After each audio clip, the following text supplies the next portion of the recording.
Yo, what up? We gonna try this again. It's your boy Rich Dallas. I'm gonna wait for people get in the room first. Let me let this thing. I don't know why this shit telling me something.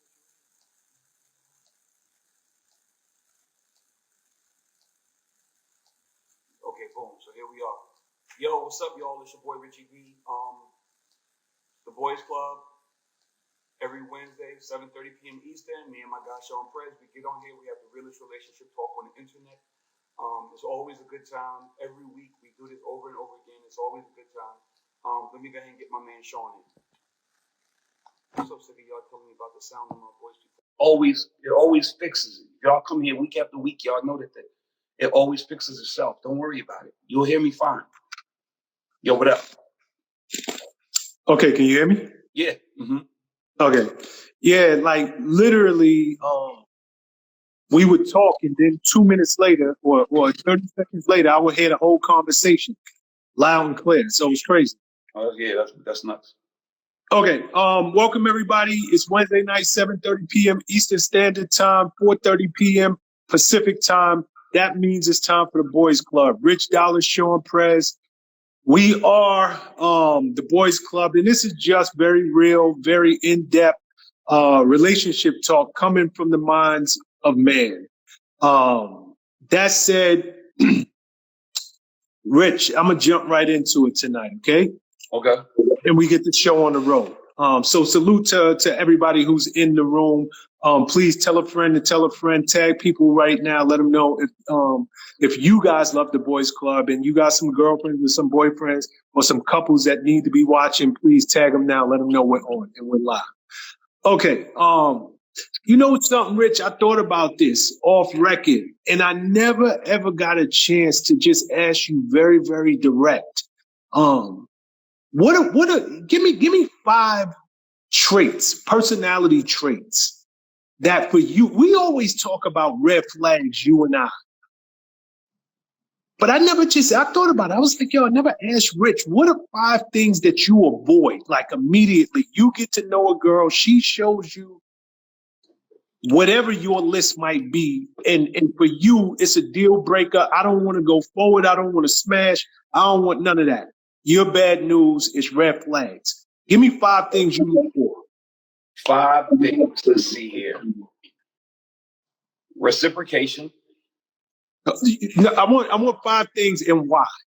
So Okay. so elaborate on it.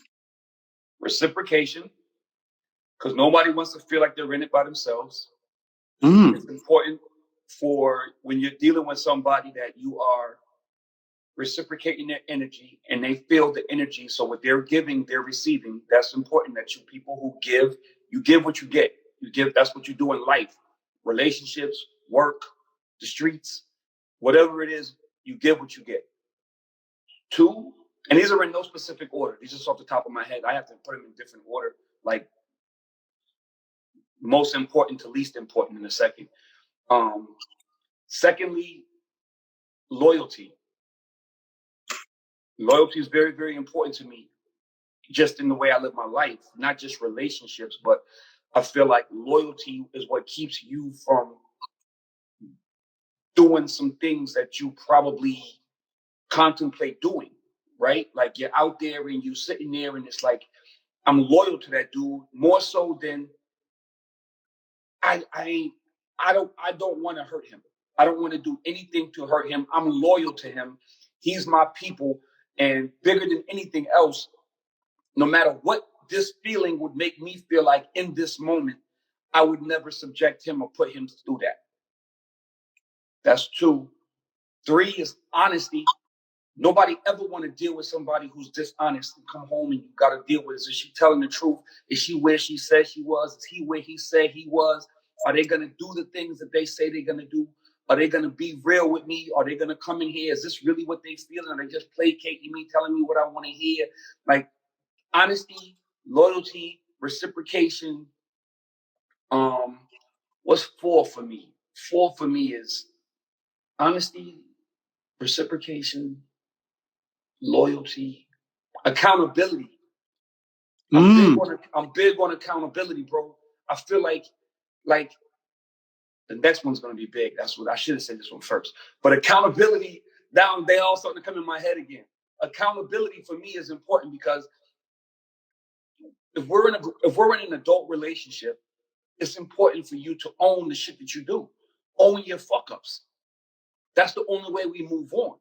Like, I'm not with that whole tick for tack trying to figure out like this whole 2022 way of life where everybody kind of like just justifies what they do and nobody's accountable for what they do. Like, oh, I cheated on you because, or I did this because, or no, nigga, you was dead wrong. Two wrongs don't make a right. If I did something to you first, I was accountable for that. I said I was wrong and I want to move on from it. But you got to accept who you are and what you're doing wrong, or else it's a fucking nasty cycle that just goes over and over and over again, and y'all are just going tit for tat. And the third and the fifth thing for me, entitlement, bro. I hate an entitled motherfucker, bro. Nobody owe you nothing. If I give it to you, it's because you deserve it. And when I say deserve it, I don't mean like a child.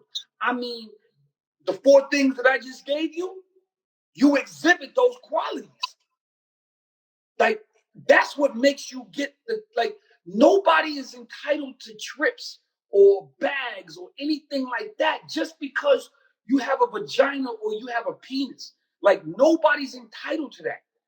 Like, that's what relationships is all about. It's not about like transactional relationships is that people feeling like they entitled to shit that they never even earned, that they don't even deserve. Like, what have you done in my life that warrants me giving you a $15,000 bag or a diamond ring or a trip to Cancun? Like, what have you done in my life? What have you brought to me? What energy have you brought? What happiness have you brought? What have you brought to my life that would make me feel like, unless it's transactional and it's all about just sex and trips or sex and money, but if it's a real life relationship, what have you brought to my life that warrants me treating you the way you feel like you should be treated? If you want to be treated the way you want to be treated and you feel like you're the queen, then you got to get a king. Queens don't exist without kings. Prince don't exist without princess. Like, the kingdom is based on the family structure. And if you want a king or you want a queen, you got to have a king. You can't have a queen and a peasant. That don't work. And nobody wants to be treated like that. So people that are entitled, and that's so crazy in 2022, because to me, so many people are entitled because of the way relationships operate, that they don't even understand that a long-term relationship, something that's going to stand the test of time, you have to earn things. Like, that means that you actually did something. That means that you actually cared. That means that you actually showed emotion. That means that you actually showed love. That means that you actually showed loyalty. That means that you actually showed reciprocation.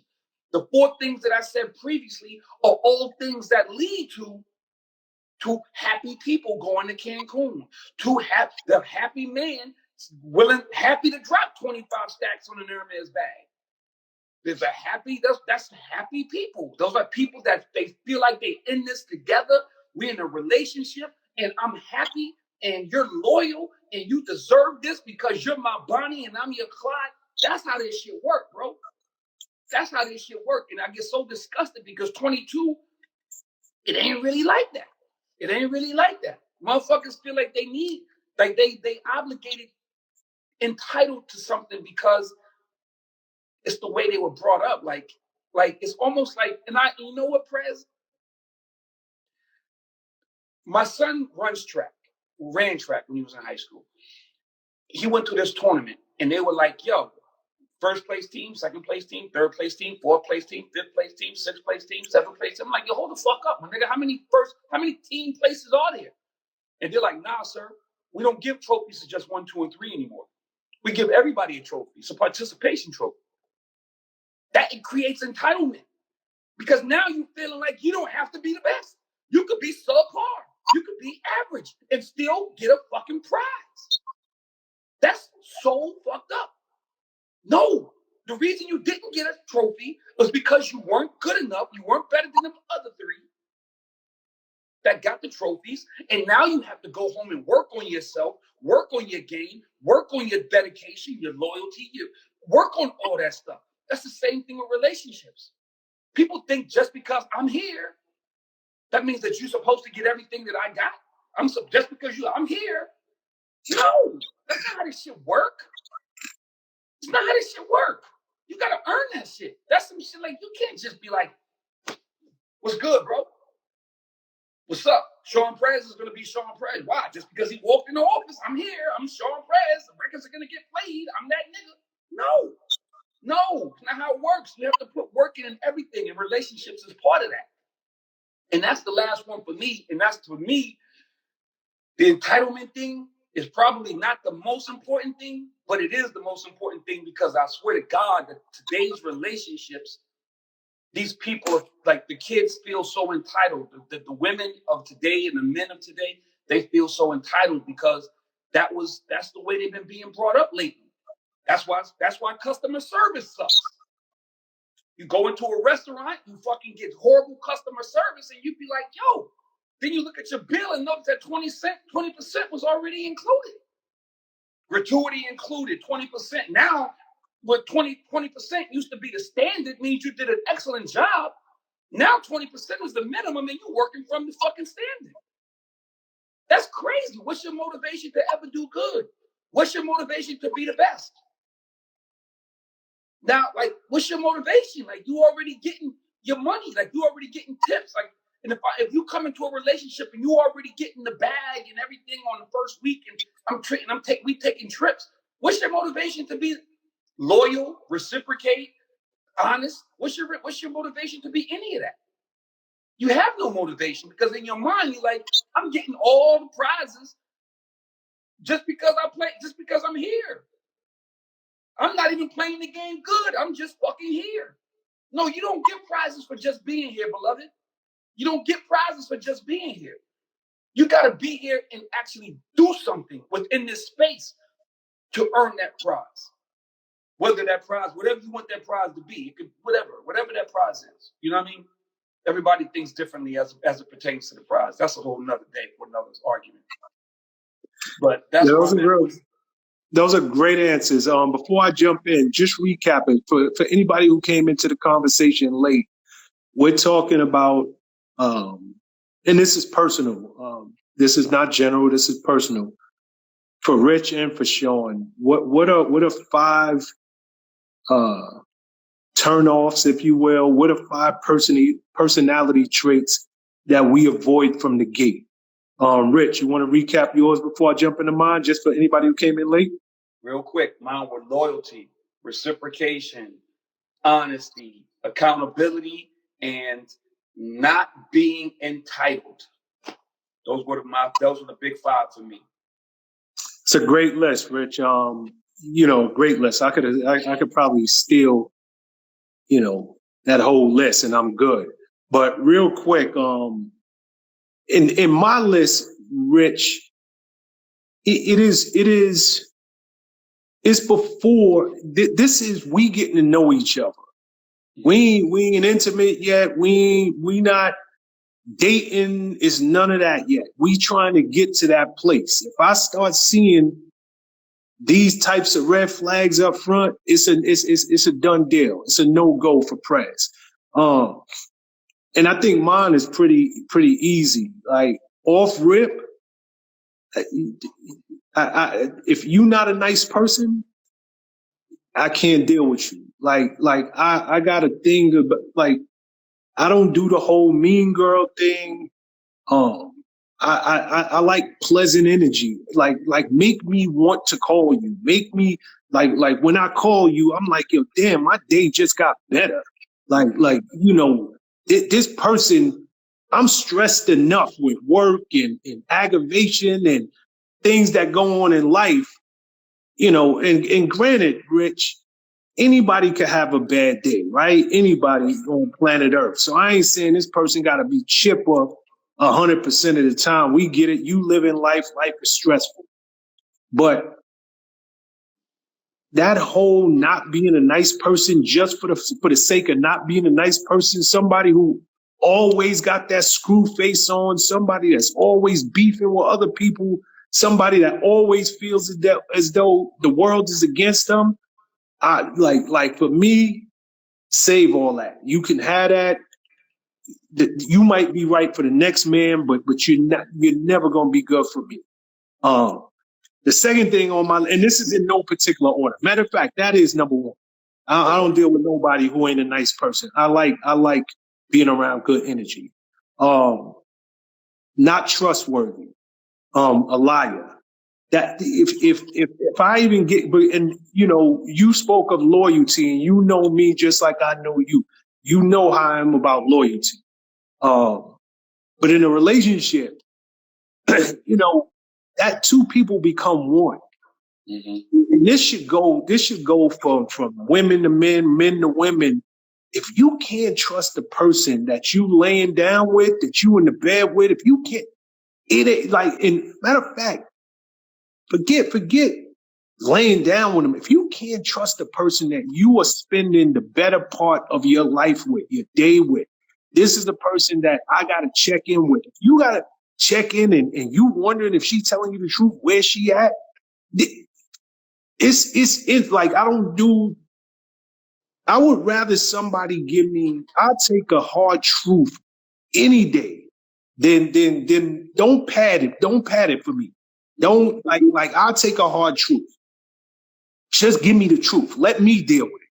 But if I gotta wonder, it off rip, it don't work for Sean. Another thing, and this is just a personal thing with me, I hate surface women. I like depth. I like to, seriously, you know me well enough. I like depth. Like if you can't talk about anything but what's on the Shade Room or you know, the blogs, or like if we can't have a discussion that is beyond the surface, you lost me. We gonna figure that out in the first 2-3 phone calls. Like if everything for you is, you know, this person did this and that person did that and this bag and those shoes and this, like we don't even need to talk. I'm wore out. I'm tired, and just quite honestly, there's another man out there that I'm sure would love this conversation, but it won't be Sean. If you can't talk politics, if you can't talk books, if you can't talk current events, world history, if you can't just have a conversation without it being about pop culture, what's the latest song? Oh, yeah, like we're done. And I'm just not interested. Another thing for me, which is big, and again, this is no order, but it's just a Sean list. Sense of humor. If you don't have a sense of humor, you know, it's like, what are we doing here? Like, you know, you see that Wednesday Addams with that dead look. You know who the Addams family is? The daughter, Wednesday, little Wednesday, and she always got that dead look in her eyes.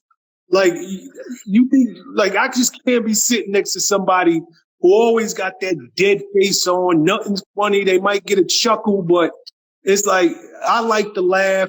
And truth be told, you know, Napoleon Bonaparte said, you know, a woman laughing is a woman conquered.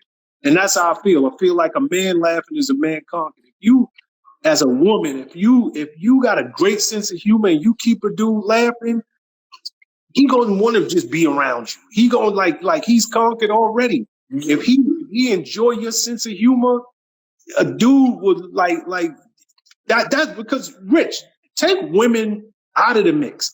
That's what makes guy friends.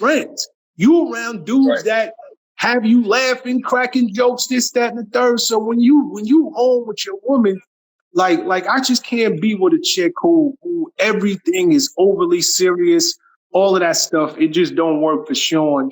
And what else? Not name that. I don't even know what my fifth one is, to be honest. Like those is my tops right there. I got four, but yeah, those is my tops. Nah, that's a dope list. But you know what I just realized in listening to your list? That there's a lot of shit because I almost, as you were saying what your list was, I felt like your list was as important to me as my list was. And that's how I felt about yours. That they were just things that I hadn't thought of off top. So that it just goes to show you what all having a successful relationship is. Because that was 9, almost like non-negotiable must-have things in a relationship. Like that's 9, bro. And I'm sure if we sat down here and thought about it some more, we could probably come up with another 3, 4, 5 off the cuff. That just goes to show you what really a real relationship is, bro. Like there's a lot of work involved. And people take that shit for granted. I could literally have listed 50 other things, but I'm talking about before we even get to that point where we are item.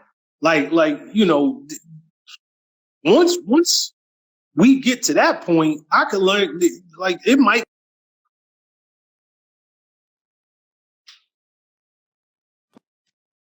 Because we listed off 9 things that'll keep dudes from even going forward.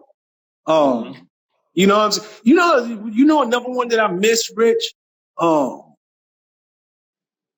And matter of fact, I'll talk about it in a different section. It's not important now.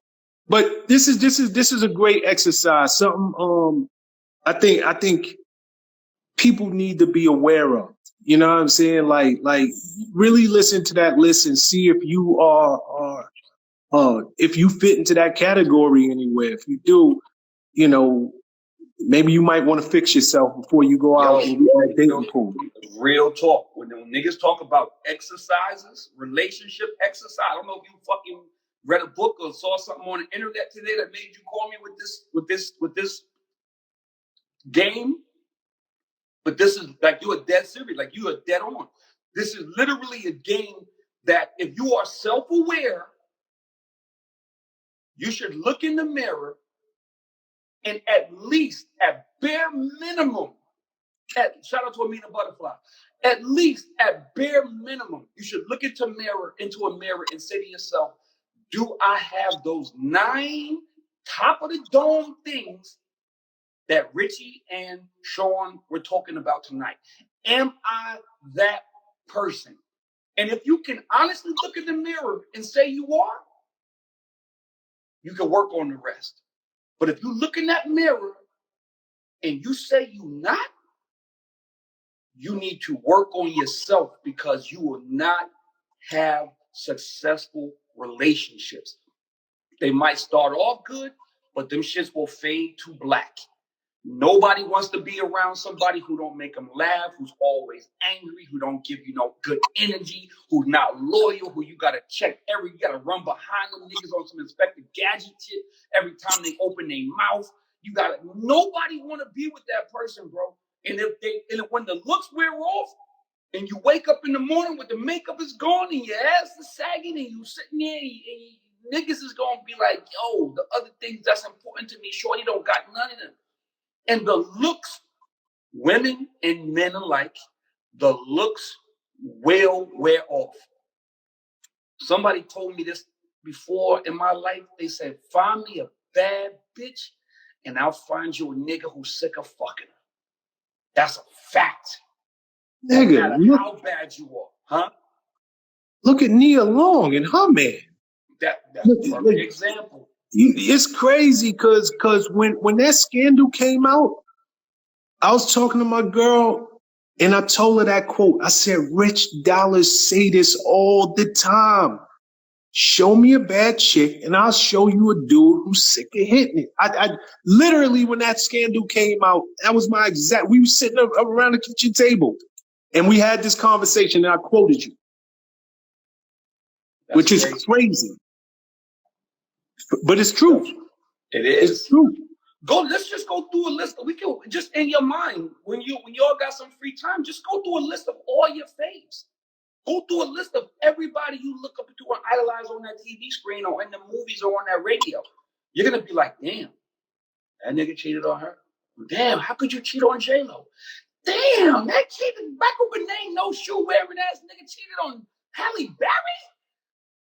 Like, this nigga Udoka just fucked this old trashy white chick from Mormon chick from Utah over Nia Long. What are these niggas thinking? Show me a bad chick and I'll show you a trifling nigga who's sick of fucking. Yep.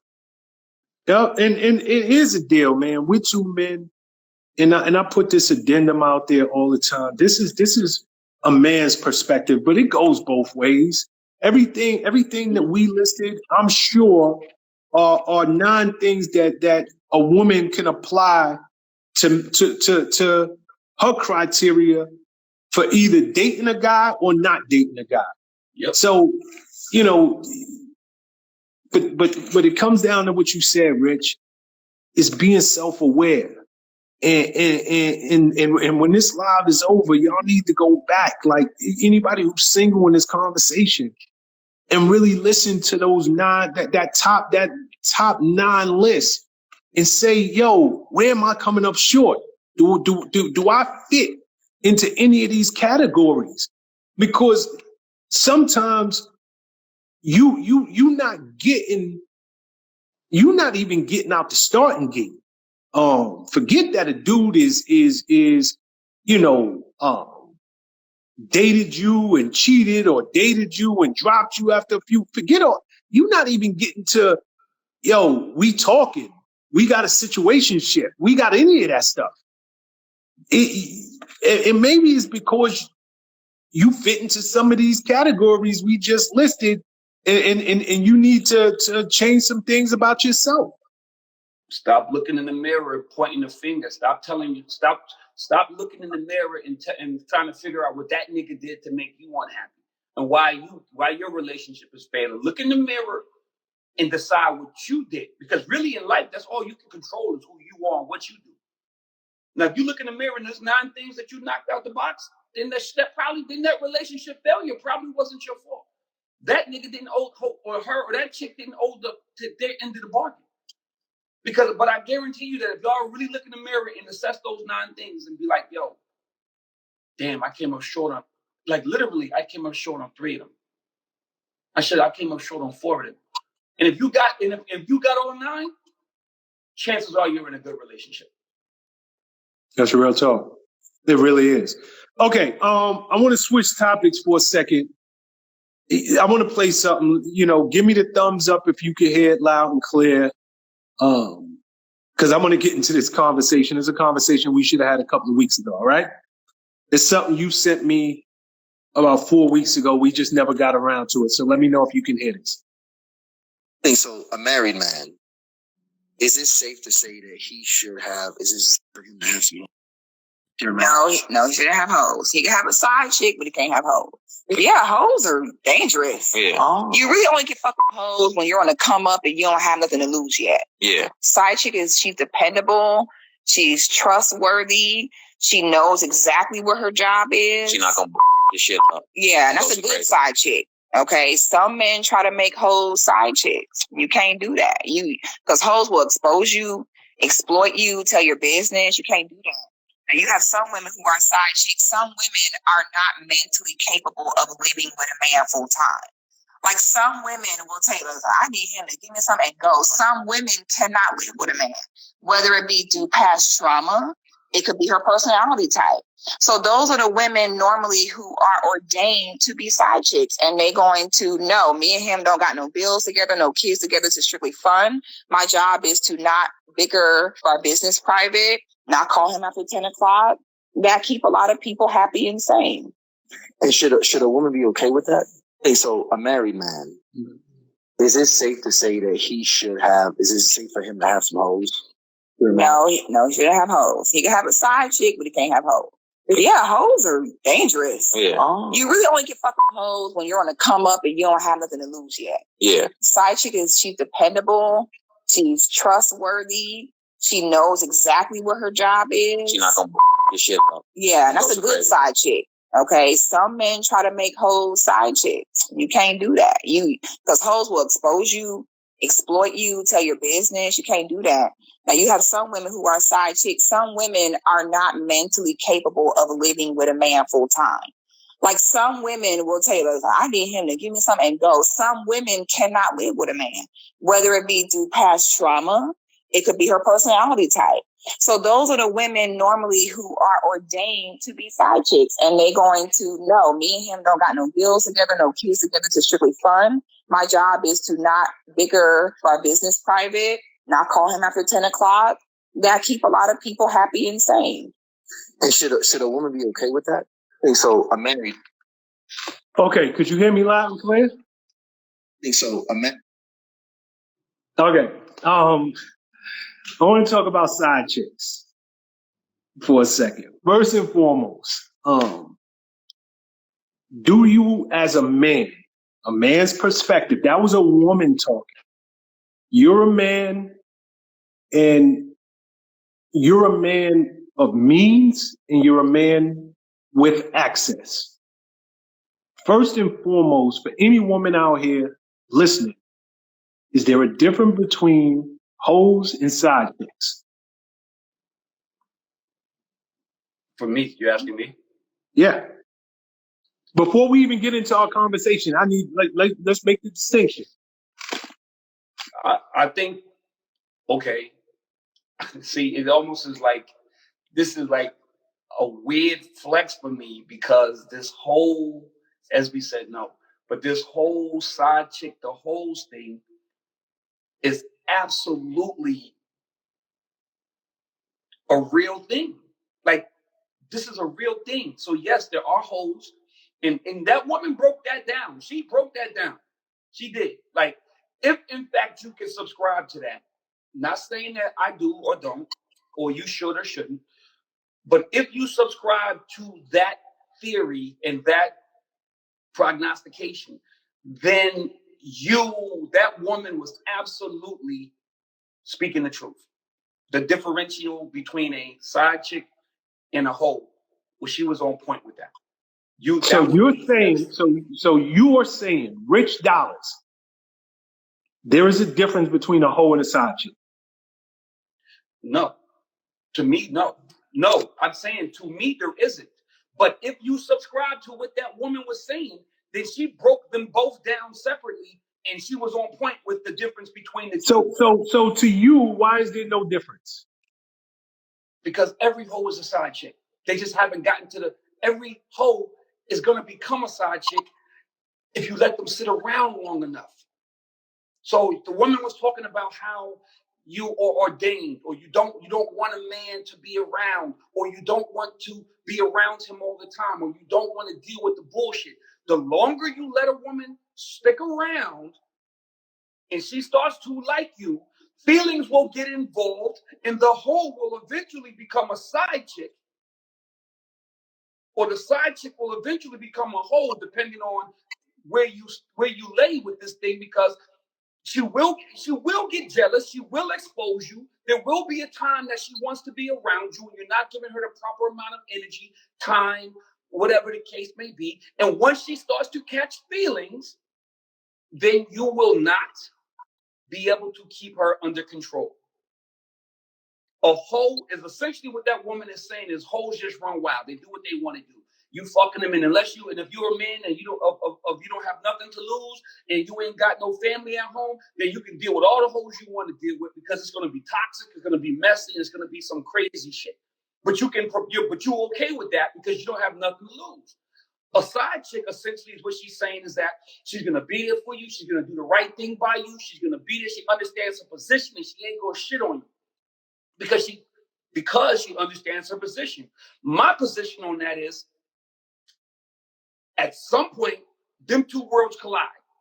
If a hoe is along long enough, she's going to catch feelings. She's going to get jealous. She's going to wonder why your wife or your real girlfriend is getting the things that she can't get. She's going to start doing that, and then she will expose you. The side chick is going to get mad in the same thing. And you're going to wonder why she's acting like a hoe. It's because those two worlds could. Why is my side chick acting like a hoe? It's because the two worlds collided. Just because the two worlds collided. And now you cannot be around somebody in that capacity. You can't be around me in my circumference for that amount of time and experience that energy and that affection and not turn it off and just allow me to go about my business. That might work at first, but at some point you're gonna catch feelings. It happens to everybody. Everybody gets caught. That's why niggas get caught, because shorty who you was rocking with that knew about your girl was cool. But 6 months later, she sliding in the DMs and talking about where you was at last night and what you did and what she had for dinner and you ate her pussy and all this other shit. That is going to happen eventually if you allow this relationship to continue to fester. That's why hoes and child chicks or synonymous just takes a little bit of time. Okay. Got a few questions for you, Rich. Matter of fact, I understand what the woman was saying, right? She has a good point. Maybe there's a difference. I don't know. As a man, have you ever known of a successful situation where a side chick actually stayed in her lane? No. Unless I will give you the one caveat. It's financial. She's in it for the finances. Niggas taking care of her and paying her bills. That's why, and I noticed this in the comments. Everybody kept saying that works if your relationship is transactional and she needs you financially. That will put her in her place because then she has to acquiesce. Because if she doesn't, then she's cutting off her own water. Like you snitch on me, you cutting off your own water. Then you fucked up in the game. So you got to decide what's more important: you getting what you feel you deserve after a while, or you being short on rent this month and light bills off, and niggas is in the house hungry and shit. So you got to make a decision. That shit right there will make a motherfucker play their position if they need you. If you are providing something for them and they need you, that will make a motherfucker play their position long term. Now they might. Let me ask you something. Huh? From your experience, and I want you to think about this, and I'm going to choose my words as carefully as I can. So if you don't understand it, ask me to ask you again. Do women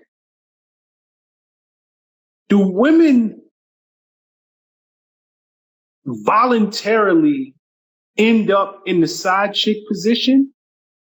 Or does a man finesse them into that position and they think in their head, I'm doing this willingly? Does this did my question make sense to you? No, say it again. It kind of made sense to me, but just say it again so I'm perfectly clear. Okay, does a woman who is a side chick, who currently, this moment, this second, who is a side chick, did she voluntarily end up in that position? I met Rich Dollars. I know he has a girl, and I'm willing to play my position.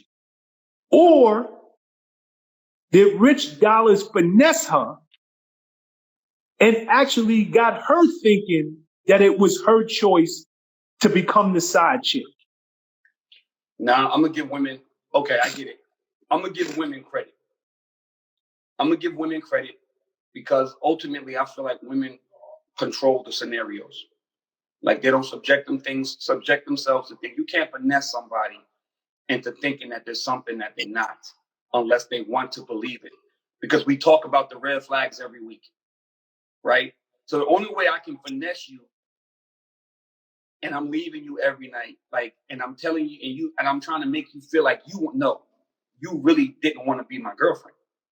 You really were just monetarily driven. You really were just trick driven or gift driven or whatever you are.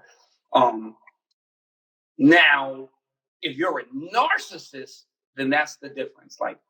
Then everything you live your life, and your life is predicated on deceit and making somebody feel like something that is not is, right? Like the whole deceitful, narcissistic, lying, self-absorbed, all of that shit will make up you. That's just a sick character trait of somebody. But for the normal person that's walking this earth, a woman, if you cannot be finessed because the red flags will be prevalent. And if the red flags are prevalent and you do not act on what you know to be the red flags, you are subjecting yourself willingly to what's going on, which means nobody can finesse you. You knew what it was. You agreed to it, even if you didn't say it out loud, even if he never told you what it is. I could never say it. You could never acknowledge it. But as long as we live it and you ignore the red flags, you are culpable. You are fully aware of what's going on, and I am not finessing you at all. This is where you want to be right now. Because once you realize that you're getting feelings, then you no longer want to be there and you start acting out, which means to me that you knew where you were all along. Does that make sense? Or did I just talk in the whole big circle? No, it makes sense. It makes sense. You knew where you were. If you don't call me on my red flags, you know what it is. You're a grown woman. You go in the mirror. You look in the mirror like we just said. You know what the fuck is going on. If you choose not to call me on that, you are complicit in this whole game. No, Rich, I'm not even forget red flags. I'm talking about dudes who are straight up. I got a girl. I got a wife. I got a family. We could do what we do because there are women out there. Mm-hmm. There are women who willingly enter this situation, but they think that it is by their own doing, meaning. And that's why I said, did you totally understand? I was asking, did you totally understand my question? There are women who have been in or claim to, I only do monogamous relationships. And then they meet a dude and they know he got a man. I mean, a family, a girl. And now all of what they used to believe about themselves goes out the window because they want to be with that man. Now they might tell themselves, I am willingly now being the side chick after I would never put up with that before.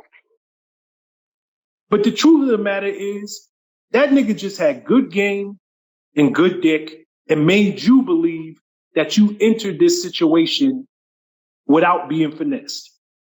So, it's all in how you look at this thing, but I'm going to speak on a couple of things, right? Number one, there's a difference between a side chick and a hoe. If you want to look at it the way the woman said, there's a difference. I mean, it's just some chicks out there who just straight, we've had women on this show talking about, I got 300 bodies under my belt. We've had women on this show who were completely, deathly afraid of relationship of any kind. Anytime they think of having a relationship, they're like, no, I don't like that. I just like that we do, and we keep it moving. Women have been on this show and talked to me and you about it. So yeah, there's a difference. But I want to zone in on a side chick. For one, dangerous situation because I truly in my heart feel, and I'm not speaking for every woman, I'm speaking for most women. How about that? You hit the nail on the head. At some point, I don't care, I'm a man, you're a man. I don't care how many times me or you have heard a woman say out of her own mouth, I'm good. I'm not looking for a relationship. We could be friends. We could be that. You hit it a few times, and at some point we got to talk.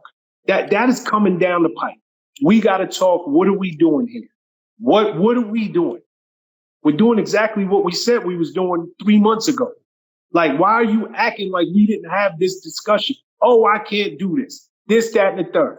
So a side chick remaining in her place, I almost think that is delusional on a man. That's a ticking time bomb. That is something that at some point it is going to blow up in your face. I don't care how cool that woman is on the side. I don't care how much she tells you, I would never do this. At some point, it's a woman's nature, man. I mean, this is just how, and this is how I feel as a man. I'm not a woman, but I think it's a woman's nature. They're catty. Even if they're not overt trying to let your girl, your wife know what's going down, they're going to let you know that they could do that. That it is only one DM away. It is only, it's only my good grace that I am allowing this thing that we got going on not to blow up in your face. So women who into this side chick relationship thing, I don't, even if it is a transactional situation, Rich, I think it's dangerous. And I think that women who, and I don't think most women are capable of it. I really don't. I think that most women at some point their feelings are going to get in the way of what this situation is. And then it blows out of control. But I could be off on that. But I want to ask you something. Does a side chick ever prevail? Because I truly in my heart believe women become side chicks because they think they're going to become the main chick. It's a waiting game. He's going to see how good I am. He's going I'll leave it there. Can a side chick prevail? Does a side chick ever prevail? Often. If she is calculating, if she is patient, if she is observant, the side chick, and this is going to sound fucked up, the side chick has the best seat in the house to get that man. Whoa, I like that, Rick. The side chick has the best seat in the house to get that man. You know why? And I'll use our guy as an example. And Amina might be in this chat right now. I saw her sign in a little while ago. Tara was with Peter. Now, this is a microcosm of life, guys, so we can just make this and make it a generalization. Tara was with Peter. Tara was the first one. They were together. They had 2 children together. They were dating. Peter started hanging out with Amina through music, the fun stuff, having fun. So it's almost like you go home to work and the side chick is the fun thing. But she also, if she is observant, she hears all the pillow talk. She hears all the pillow. Amina's in the room. She hears all the pillow talk of what makes him unhappy, what the other girlfriend is not doing. And she's able to be like, I'm going to provide you all those things that Shorty isn't providing, and I will prevail because I'm going to make you love me because I'm giving you everything that the one at home isn't giving you. So they go from musical friends to hanging out and drinking and going to the village underground and singing and dancing and having a good time to Amina like, yo, this is the deal. I'm observant. I want him. I got to pay attention. I know what he's lacking in his life, and I'm going to become that for him. And that man will in turn be like, damn, That's the good one over there. That's the perfection over there. Because she's listening to everything that's not making you happy and she's giving it to you. Now, whether it's by proxy or whether it's by demand, she's giving it to you. And the one at home is stressing you out and pissing you off. So if you can play the game long enough and you can get to the point where you're observant, then the side chick has often prevailed based on the loyalty of the man. Because if the man is super loyal, he's not going to want to hurt that other woman. And he's going to go to the side chick and be like, damn, man, you too good to be true, love. I got to let you go. That takes a strong man to do that, Sean. To walk over to you and say, yo, you're amazing, man. You're going to make me leave my wife and children. I can't allow that. I have to walk away from this. Because if it's really too good to be true, then it probably is. And I can't do that. But dudes get wrapped up in that other thing, that fun, that energy, that excitement, that I'm not even here to stress you out, baby, because I got my own crib and I don't want you to pay no bills here. But at your house, your own house, your wife is like, nigga, light bills due. Stop fucking leaving the light on in the bathroom. Where's dinner? Bring it home. Well, your side chick is like, shit, you coming over tonight? What you want? I'm going to order Chinese. You're like, oh my God, this is fucking amazing. I love this. But if you are loyal to your wife or to your real girl or to your first girl, whatever you want to call it, if you are loyal to her, then you will acknowledge that this is getting out of hand. And I got to walk away because this woman is about to make me leave my wife and kids. And I love them and I'm loyal to them. And I would never want to see her hurt. And she relies, and the real thing about it is, she's more. I think we said this at the very, very beginning of this whole podcast, and you said she relies on me. And if I really love her and I'm loyal to her, she relies on me. And I can't leave her out there like that. The side chick, chances are you can move on and you'll be fine. But this is what I've established over here. And if I walk away from this, I'm fucking destroying lives, man. And that's the hard part of it all. Okay. Great perspective. I'll answer the same question, but before I do, no, you know something? I'm gonna ask you another question. We're gonna go over our hour mark before we open the lines because I want to stay on this whole. We want to stay on this whole topic of side chicks for a second. Okay. I'm not as optimistic as you are when you say oftentimes a side chick gets the man. You know, Rich, I believe women become side chicks for two reasons. Number one, transactional. Number two, you really think with time, with everything that you just pointed out with listening, paying attention, being everything he wants in a woman that he's not getting at home, I'm going to get this man. I think that those are the two basic motivations that a woman would subject herself. And I'm going to use those words intentionally. She would subject herself to being the other woman, knowing that the man that she's sleeping with is going home to a woman that he thought of, loved enough, had his heart enough that he said either I do in a church or in a court, or he moved in with her. But here's the deal with the gamble, right? And again, we're men. We know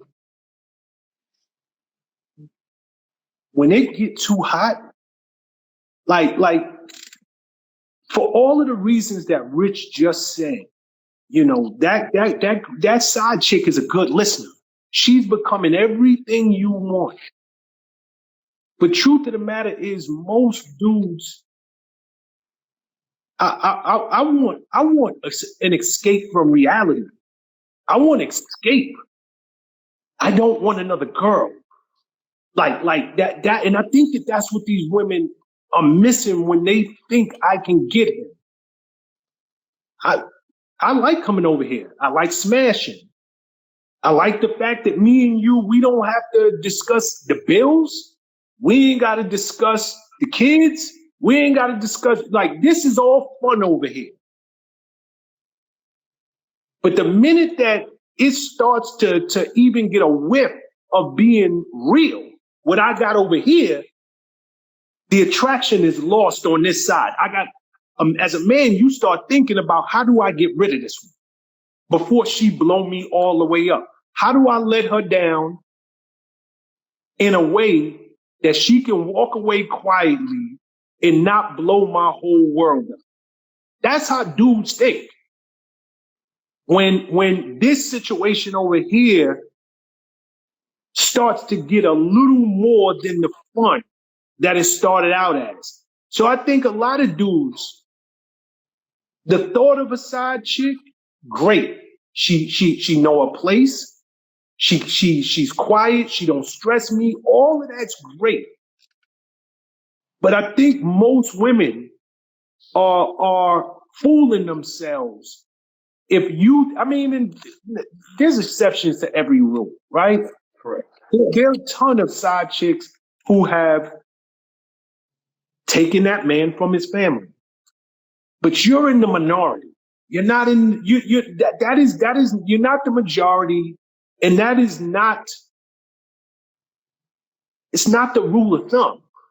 It is actually, you're on borrowed time, and as soon as you start to have any conversations of substance, meaning me and you, I don't care if I'm telling you, give me a minute to get rid of my family. You can translate that to mean, give me a minute to figure out how I'm gonna get rid of you. Mm-hmm. Because I am not blowing up my world for no side piece. And coming from the mind of a man, most times that men even step out, and you could correct me if I'm wrong, most time that men even step out, I'm not stepping out of a full-blown situation with the mindset of getting in another full-blown situation. Mm-hmm. I just need you to be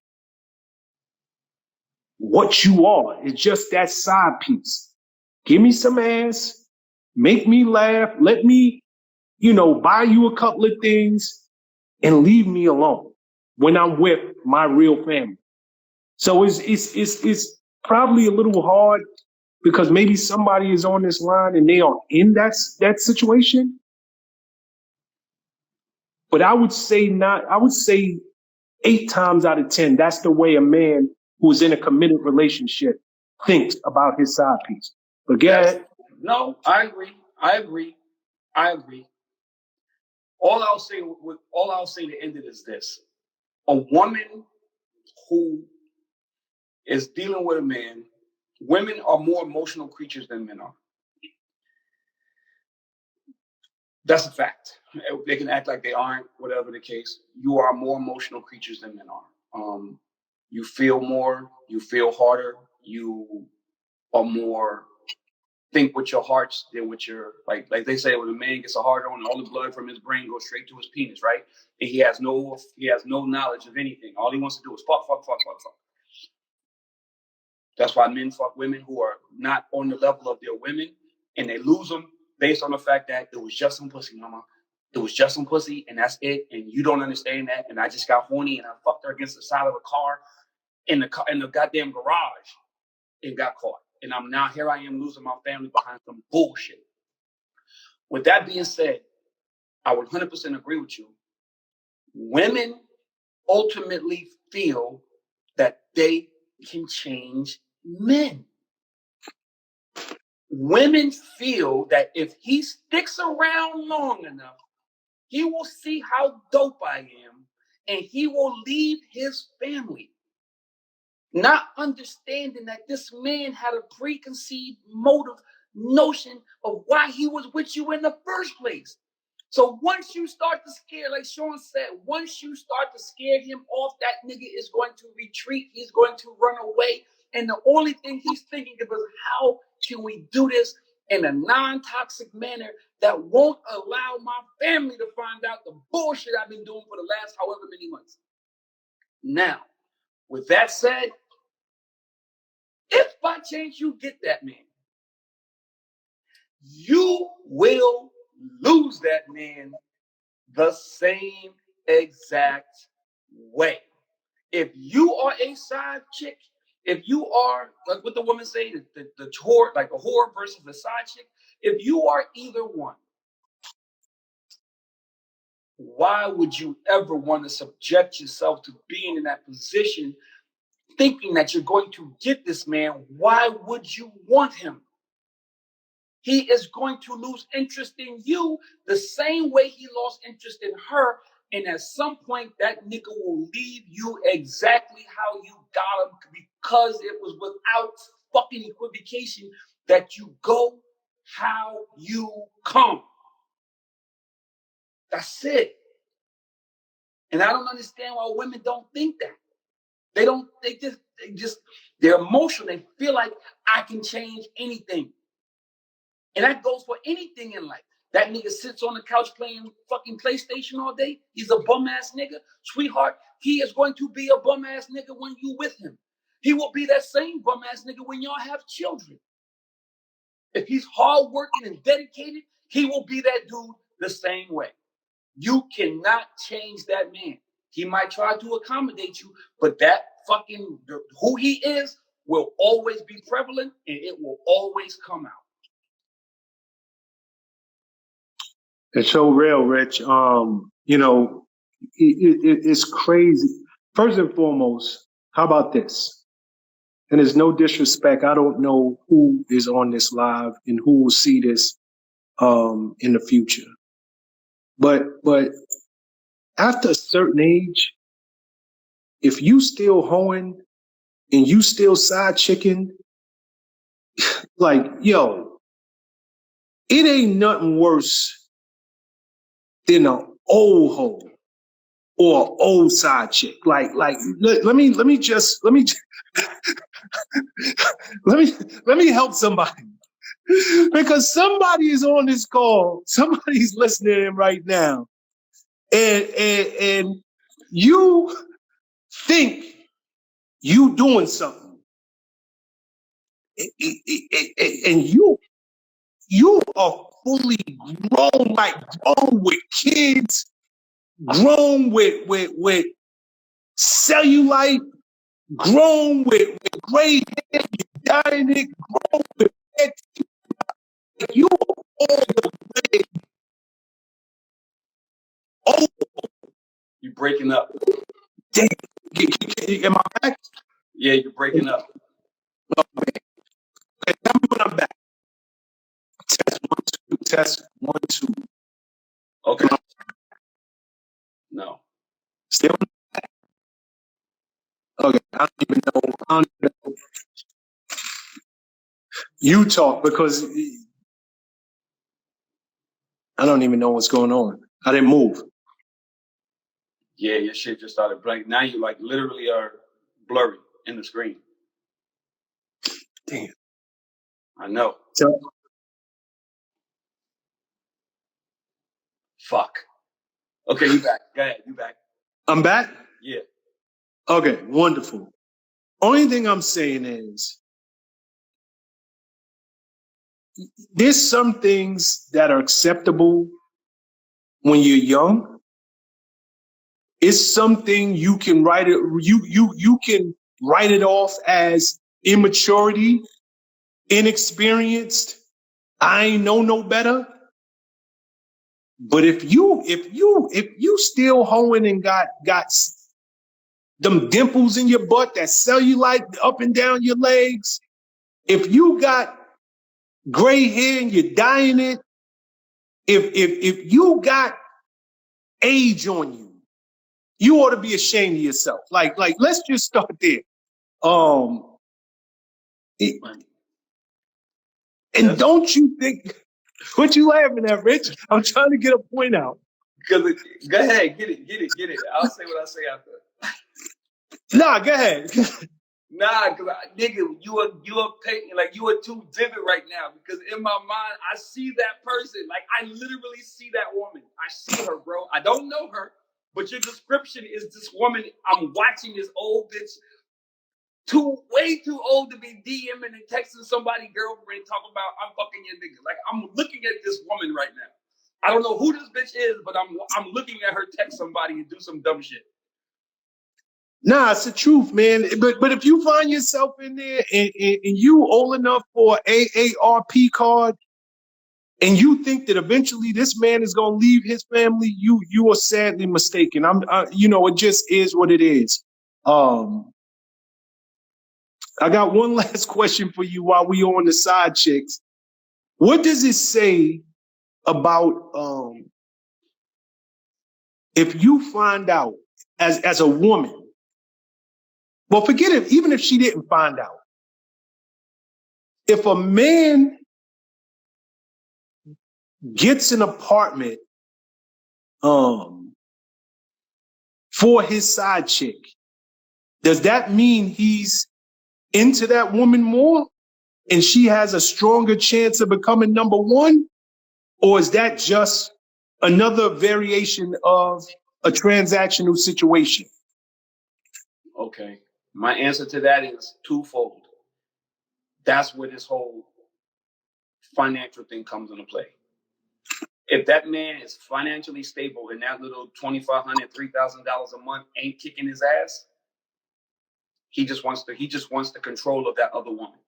He wants to have access to that other woman at his own discretion. He wants to have keys. He wants to know what's going on. He wants to be able to call shots. And he also wants to dangle that over her head. That's what I was saying earlier about if you put yourself in a position where you are in need of this man to take care of you and to pay the bills and the lights and the rent and everything every month, then you are now under his power, because that's how he gets you to behave properly. Because now he's like, you can lose. You have something to lose too. So you see, if you're the side chick or the hoe, you really have nothing to lose by blowing up his spot.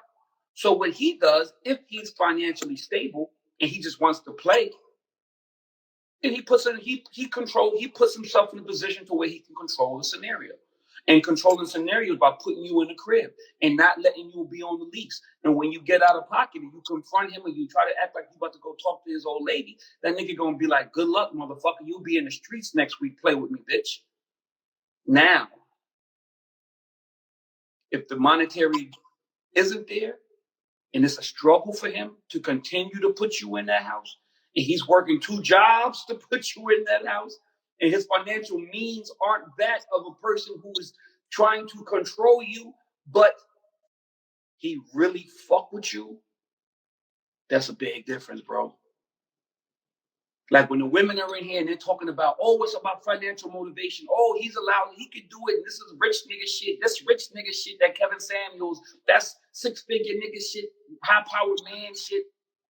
There's a difference between that man who's playing around with you with these keys and wants to have some fun, but wants to be in control of the situation and is smart enough to give you some stakes as well as you having some shit on him. There's something to lose for both of us, because but the guy who's out here struggling for you, that motherfucker like you. Oh, now that's problematic for wife. That's problematic for shorty at home, because this nigga's confused. This nigga don't know which one he wants, because he's out here working 2 jobs to pay for her shit, which means he like her, and you need to be worried about her. If this nigga ain't got no new sneakers and ain't got his gas tank stay on motherfucking E, and he eating 6-piece nuggets every night because he paying 2 rents, oh, he like her. Shorty over here, you in trouble because he like her. That's problematic. Okay. right after I answer and give my 2 cents on this, we're going to open the phone lines up. Please, if you're trying to get in on this conversation, hit that plus button right now, that plus button down below to your right-hand side. That signifies that you want to join the conversation. You are requesting to jump in. Please do not hit that plus button if you have no intentions on jumping in, and understand that it might take 20, 30 minutes for us to get to you. So please be ready if you hit that plus button, 20, 30 minutes or until we hang up, until we close this live out, just be ready and on point in case we pick you to come on the live. You must, unlike Sean Prez, be in a place with great Wi-Fi or cellular service. You must have really good lighting. We do not talk to people in the dark. You must be willing to put your face on camera. We do not speak to empty screens, and you must have a question. Even if you have thoughts about anything that we spoke about tonight, you must come in and have a question for both Rich and I. Okay, Rich. I asked that last question because there are exceptions to every rule, and you hit the nail on the head right there. I couldn't have answered it better. Ladies, if you are the side piece and that man has got you an apartment in his name, in your name, well, 9 out of 10, he gonna do it in his name because he want to be able, if you start acting up, to be able to close that lease out right away. But he probably like you, like you probably got a real shot. If a dude is spending real money on you, and financially he don't have it like that, but he is finding a way, whether it's working 2 jobs. Matter of fact, I'm gonna go one better. Rich, if a man got a family at home and he's taking money, I don't care if he got it or don't have it. If he's taking money out of that family joint account to fund the life of another woman, you got a real shot. Because he could have something just as stable without pouring money into it. You're gonna pay to play regardless. But literally, that's pick a bill for real. Like I got your rent. I got your living expenses. To me, that is the exception to the rule. If a man is spending that kind of money on you month over month, he like you. And if you are a woman and you find out that your man got a whole other situation, a whole other apartment, a whole other set of bills that he's paying for somebody else, you need to be very, very concerned about you and your man's future. Because even if he break it off with that chick, don't think he's not sitting with you saying to himself, damn, I miss Shorty. Like I don't even want, it ain't gonna never be the same. Did I make He's the wrong thinking decision? about her. What'd you say? Did I make the wrong decision? That's real talk. So even if he chooses his family over that chick, you got to really think of the psyche, the motivation. What would possess this man to pay for a woman to live in an apartment, paying her bills? It's more than just ass. It's more than just he want to hit it. His emotions and his feelings are involved. And 9 out of 10, whatever he's telling that woman on the side, that ain't game. That's true. So if he's like, I'm trying to get out of here, he probably is trying to get out of it. So that is definitely an exception to the rule. Okay, let's get into them phone lines, Rich. All right. Come on, guys. Please. This has been a good conversation so far. It's we having some fun. Let's please. Let's just please. You know what? You know what I'm gonna do tonight to start this thing off properly? I'm bringing SB in first. So There you go. Let's do it right. Let's set this thing right. SB declined. Oh my God, Joe. No,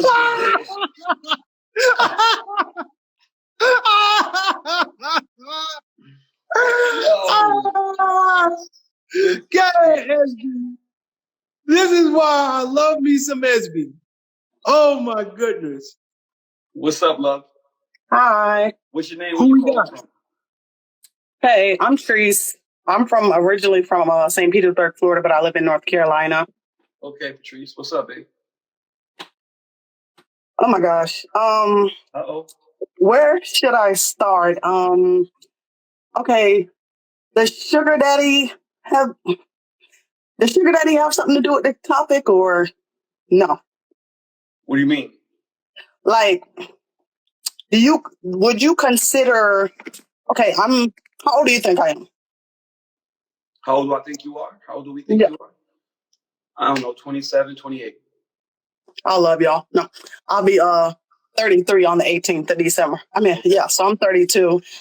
I have a baby from a now just turned 59-year-old.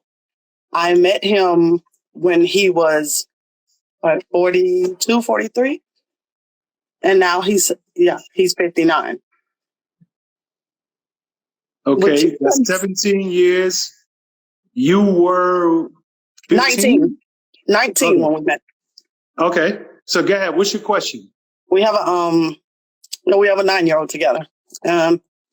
We've had our issues, but we always found our way back to each other. I actually left. Go on, mind your business. Go on. My daughter, Nosy. She probably like, what are you talking about? Talking about my dad. The situation, what? When you're done with that, you need to wrap up. Okay. Sorry about that. People keep like saying like, that's your sugar daddy. He's too old for you. I don't see age a problem with us or whatever like that. But do you feel like he's too old for me and the situation with that? Yes. But y'all are still together. Yeah, we've been dealing with each other since I was 19. So and no, he don't got a wife. He does not have a wife at all. I'm his only gonna be wife. But yeah, it's crazy. We haven't gotten married because I think more because it was me. Because I was still like dancing at the time. Like it was just I was still young. I didn't want to commit.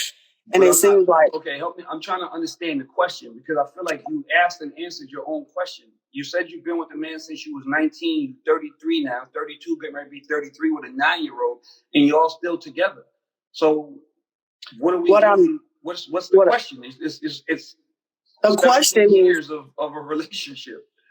Yeah. Well, I can't fully say that I've always been faithful, and I don't know if he always has either, but we are still together or whatever like that. But the thing is now that I feel like I'm wanting to be more committed and more settled down, like I'm older now, not in the strip clubs anymore, not clubbing, none of that. I feel like he's more scared now to marry me. So my question is, do you think that will happen? That's a whole different question than what you asked before. So which one do you want the answer to? Is he too old for you and it's just a sugar daddy, or people say that? Yeah. Okay. Let me. I understand people get nervous when they call in, so just let me help you here. Yeah, sorry. Okay, it's okay. You asked us two sets of questions. One was people think he's too old and a sugar daddy, and the second one was I'm ready, but he's not. Do you think it will ever happen? Which one do you want us to attack? I don't know. I'm sorry. I don't know. Okay, here's the deal. Here's the deal. Rich, why don't you attack one question and I'll attack the other? Okay. You can start wherever you want. I think the reality is that we spoke about you earlier. You were the woman that y'all are in a relationship, and he's always been able to keep you at bay. Finally, you get to the position now where you want an answer, you want to move to the next level. Now he's acting like he's moving on. See, it's easy for a dude to keep you at bay when you were messing up, and you said you weren't faithful, you was in the club, you was doing all those other things. So you were fun. But now that you slow and you're ready to settle down and you slowing down, now he's starting to go the other direction on you because it's no longer getting to the point where it's fun. Even with the kid, even with the 9-year-old, it's starting to get serious for him. And to me, from that little bit of conversation that we just had, it feels like you're almost have to give him an ultimatum and see if it happens or not. Because if it's not happened yet, and he's starting to shy away after the amount of time that y'all been together, I don't know that y'all have a future, beloved. Okay, yeah, and I guess because of age too, like when we get in arguments or whatever, he like, you always calling me an old ass, like, and I do because I know that's his trigger. Like, I guess so. I'll be like, shut your old ass up, whatever, like that. But I'd be like, well, he like, you hurt my feelings when you call me old. And I'm like, well, I love older men or whatever. Yeah, you just turned 59. I'm 32 years old. Old is relative. Right. But yeah, that's irrelevant because we made a baby. We got a baby together. He was able to knock me out. But the thing is, I feel like, after all these years, should I marry this man? The nigga don't want to marry you. What you talking about? Well, you just said the nigga don't want to marry you. He put a ring on your finger. He been playing with you. You said the nigga playing with you. Well, he just recently, like since we've been up here last year, I've had this ring for a year now. And I kind of feel like I'm like pushing him too. I don't want to force somebody to do nothing that they You can't force them. Right. So maybe I should just stop pressing that question. In which case you give him what he wants. He doesn't want to be bothered. He wants to smash. He wants to come home. He likes you. He probably loves being around you. You're a young tenderoni. He probably enjoys it. And now that things are getting serious, in his mind, he like, I'm too old for this shit. I ain't got no time for this shit. And I ain't fucking marrying her. Do you got a ring on your finger? Absolutely. But if a ring is on your finger for the next 10 years, does that ring mean anything? Right. Well, it hasn't been on 10 years because if it does, because right now you're saying now you're making excuses for him. This is where I start to get annoyed because you're asking questions and then you're not being self-aware. Me and Sean just had this whole thing where we said be self-aware. Sit in the mirror and actually be reflective and ask yourself the real hard questions and be able to answer them. Because you ask a question, I give you an answer from a man's perspective, and then you fix my answer from your perspective because you don't like what the real is. You can't do that. If you're gonna ask me the question, I'm gonna give you the answer. You have to be like, maybe this nigga know what he talking about. You can't say, well, that's not what this one is. Because what was the purpose of you calling here if you was just gonna ask the questions and answer them yourself to make yourself feel better about your fucked up situation? Yeah. What's your name? By your own admittance, you're no longer happy in this situation because you feel like he's playing, right? That's where we're at with this, right? Right? So if you're going to ask the questions and I'm going to give you the answers, and I'm not trying to upset you. I promise you I'm not. I'm trying to. No, I'm not getting upset. Okay.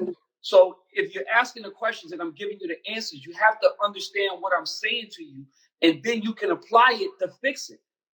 You understand what I'm saying? But you can't continue to make excuses for this man. You can't say, my son got bad grades. Oh, teacher, how were my son's grades? Oh, your son has bad grades. Oh, this is why he has bad grades. That's counterproductive to you and your son. You have to look at this for what it is, and then that's how you can move on. You might need to put the nigga in the ultimatum. Well, also, and that's what I did. I told him, look, we've been dealing with each other since I was 19 on and off. He's noticed a change in me. But then he goes and hears some he say, she say from a family member And then I find out that was talking to a family member. So Talking how?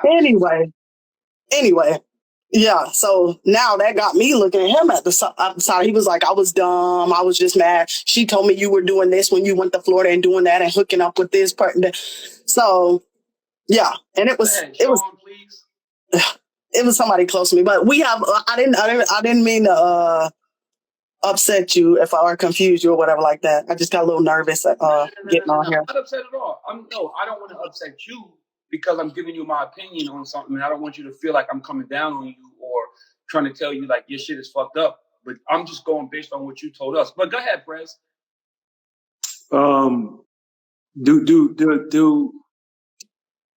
are you and your man right now? Like, where is your relationship? Do you live together? We live together. I have 11-year-old and a 13-year-old with autism from a previous relationship before him, actually. So he knew me before Miss, we can make this very easy. Just answer the questions. Do y'all live together? Yes. You do. So you actually live under the same roof. Yeah, so both our names on the lease. Okay. So he comes home every night to you? Yeah, yes, as far as I know, yes. Yes. Was he home last night? Yes. No, he come home every night. I was always more the party person, not him. Okay, I'm just these are not trick questions, I promise you. Does the man come home every night? Yes, sir. Do you believe he is seeing someone else? No, I believe he talks to other girls sometimes online, but I don't think like far as like relationship. No. Okay, so he's a father to his child. Yes, and to my other two. And so that okay, are his. All right. So here's my thoughts. I don't want to prolong this call any longer, but number one, we don't have, because he's 59 years old. He just turned 59. He always says if it's not me, it's not going to be nobody. Okay, just give me a second. But he is 59. Whether he turned 59 yesterday or he turned 59 364 days ago, he's 59, correct? Yes, sir. Okay, so a 59-year-old man, more times than not, he's probably tired of whatever's going on outside, probably. So if you can't get this man to commit, and the reason I say I don't have enough information, it could be your years of not being ready to commit to him and all that he endured during numbers years. You in the club, you with other men, now that you ready to settle down, and he's probably been ready to be settled down, because as a 59-year-old man, one thing I can tell you as a man, you get tired. Like, you get tired of the games, you get tired of the lies, you get tired. Like your patience is this small after a while. So he's probably just hesitant based on what you have shown him over the years. Mm-hmm. Meaning he don't know if you got all that craziness out your system. And he don't want to go down a rabbit hole making you his wife, and he gonna be stressed out for the remainder of his days, and he's already 59 years old. So what you could do is show him, not tell him, but show him your past life is just that. I'm stable-minded. I'm beyond the clubs. I'm beyond the men. Me and you have a kid together. We live together. And I want to make this a happy home. And trust me, if you can bring peace into his life at his age, because at his age, that's what all the nigga want. I just want stability and some peace. I really don't think that this man is If y'all situation is not working, it's because of you. It's not because of outside factors, meaning other women, other people. He's probably hesitant because of what's going on in his house. So if you can make that house a happy home and show him you ready to be a wife, you will probably see that he will change he'll change his outlook toward you and moving forward with that ring you got on your finger. Yeah, he always tells me like, "Oh, we can go tomorrow." But then I'm like, really? But he says, "I don't want you to pay for my debts." That's what he says. He wants all his debt, whatever he has going on, his financial situations. He says when we get married, I guess they consider you one, so he doesn't want all that put off on me. So he's trying to. Let me help you. That's some bull crap. If he was here, I'd tell him that. That's some bull crap. Him with the financial debt and all that craziness. If he wanted to marry you, if he was ready, he would marry you. All that stuff, that's what marriage is. We in this together. Now we fighting through everything together. So if he's hitting you with that's the game. You might as well just sit him down and ask him a real question. Why is it? And tell him, yo, you're not going to hurt. Even if it hurts for me to hear the answer, I am ready to be your wife. Why? What do we need to do? We have both cheated.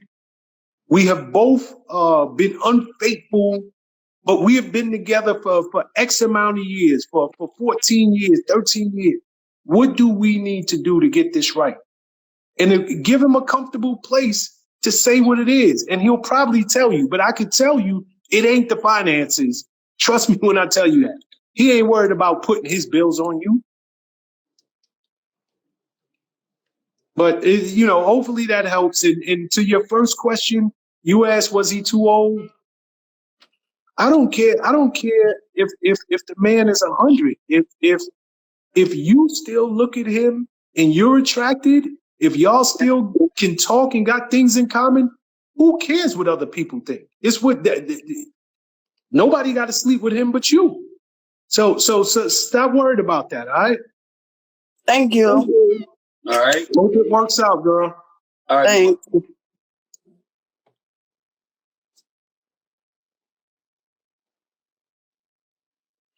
I want to say this to all the ladies out there real quick. And I enjoyed that call. And I'm sorry if I felt like I was a little bit hard on Shorty. All I'm saying is this. If you have a question and you ask a question, you have to receive the answer. If you already have a preconceived answer in your mind of what you want it to be, then you're not going to get the proper information. You understand? Does that make sense, Sean? You're not going to get what you're not going to receive what we trying to deliver if you already have in your mind. Like, you have to open your mind when we're on these calls. You ask a question, open your mind to two men that are about to give you an answer. And don't get defensive of your question. Because you're not gonna get anything, and you're just wasting our time and your own time, because you can get off the phone having gotten defensive and never received any of the answers that we were giving you. You're going to be in the exact same place because you didn't even want to hear what we had to say anyway. All right, Esby says she's back. Esby, I'm disappointed in you. You got me out here looking crazy, Mom. Let me see if Esby, are you back in the room? Yeah, if Esby declined again, I think I'll fall out. Again, I'm blocking her ass. Oh, I thought you said that she declined again. I will fall out. Jan, what's up, man? Don't do me like that. I wasn't in a well-lit area, and I was trying to get all the particulars before I come on with my question. So that's why I declined, because I wasn't ready. Y'all got to the calls real quick tonight. All right. So anyway, I do have something to say. There is no difference between a side chick and a hoe, or whatever you want to call it. They both are selling their box. Period. The side chick is keeping quiet as long as she's getting paid. The second she's not happy, she's telling. Hating hoes ain't happy, and happy hoes ain't hating. And that's just that on that. My question is, I don't agree with you, SB. what? I don't agree with you. What do you mean? What you just said just now, What? you just was a complete contradiction. You just said What? happy hoes ain't hating, and Mhm. and hating hoes ain't happy. Right. So the side chick argument versus the whole argument was that the side chick was somebody who was closer to you and felt like she was going to make the move and was going to be next. The hoe was somebody who you were just dealing with. I feel like the hoe could be happy. Or the side chick could be happy. Yeah, I feel the hoe could be happy, but she ain't hating as long as she happy. The minute she ain't happy, she gonna get the hating. Henceforth, she gonna tell your wife, blow your spot up, etc., etc., etc. Okay, but doesn't that mean that there's a difference in the two? No, you just Fundamentally, prolonging that means because you all you really doing is prolonging and the inevitable. The hoe will blow your spot up and this, that, and whatever. The side chick, she will hold your secret as long as you keep her happy. The second she's not happy, her feelings is involved, and you don't give her what she wants or whatever, now your spot is getting blown up. It's essentially the same thing. You're just prolonging the inevitable by giving her, you know, a few dollars. It's transactional. all right. But All right. look, Okay. I that's what I said earlier. So yeah, I agree with you, SB. Okay. I need a clarification. Okay. So now check this out. A friend of mine starts dating a public figure, right? Now, at our age, we shouldn't really gauge our relationships by social media. But in this situation, I feel like it may be important. You can correct me if I'm wrong, because that's really the question. My friend starts dating a public figure. They go on a date. She takes a picture of him on the date. She said, I'm going to post you as my Man Crush Monday. She posts him as the Man Crush Monday. He reposted. Both of their DMs go crazy because everybody wants to know, is that your boyfriend? Is that your boyfriend? Is that your boyfriend? Everybody's in his DMs. Is that your girlfriend? Is that your girlfriend? Is that your girlfriend? The heat becomes too much for him and he deletes the post. And so she deletes her post. Now, my question to you is that a sign that, not that he has something to hide, but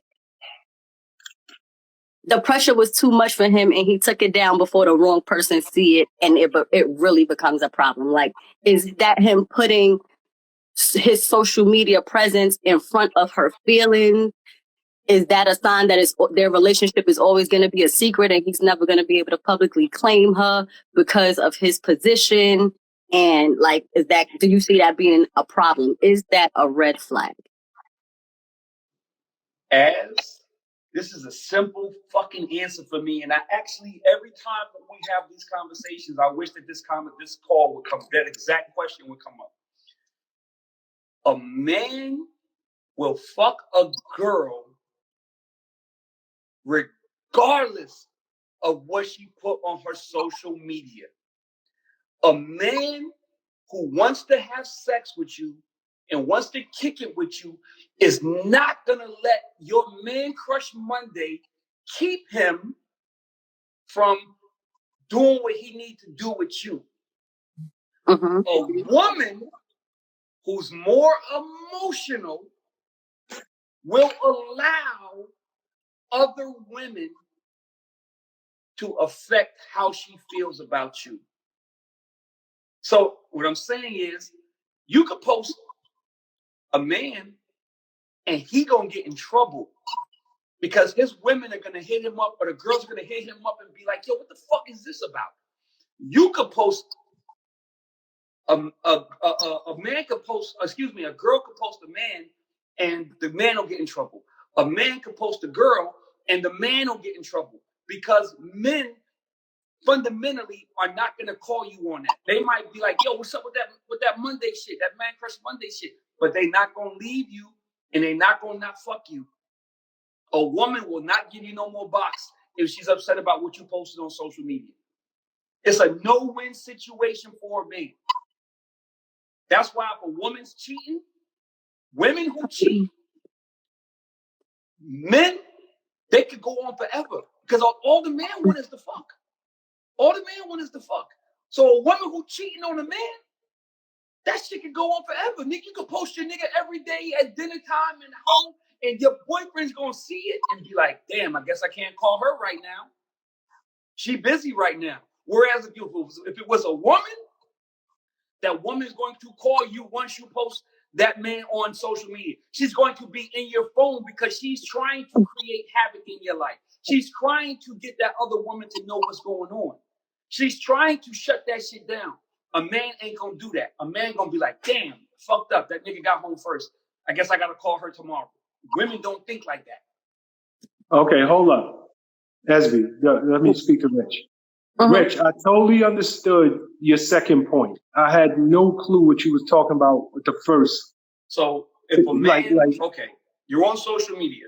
She said, you post, I post SB for Woman Crush Wednesday. Mm-hmm.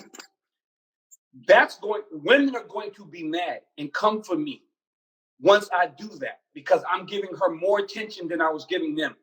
She has essentially, because social media is so important to people now, she has essentially gone to the top of the food chain.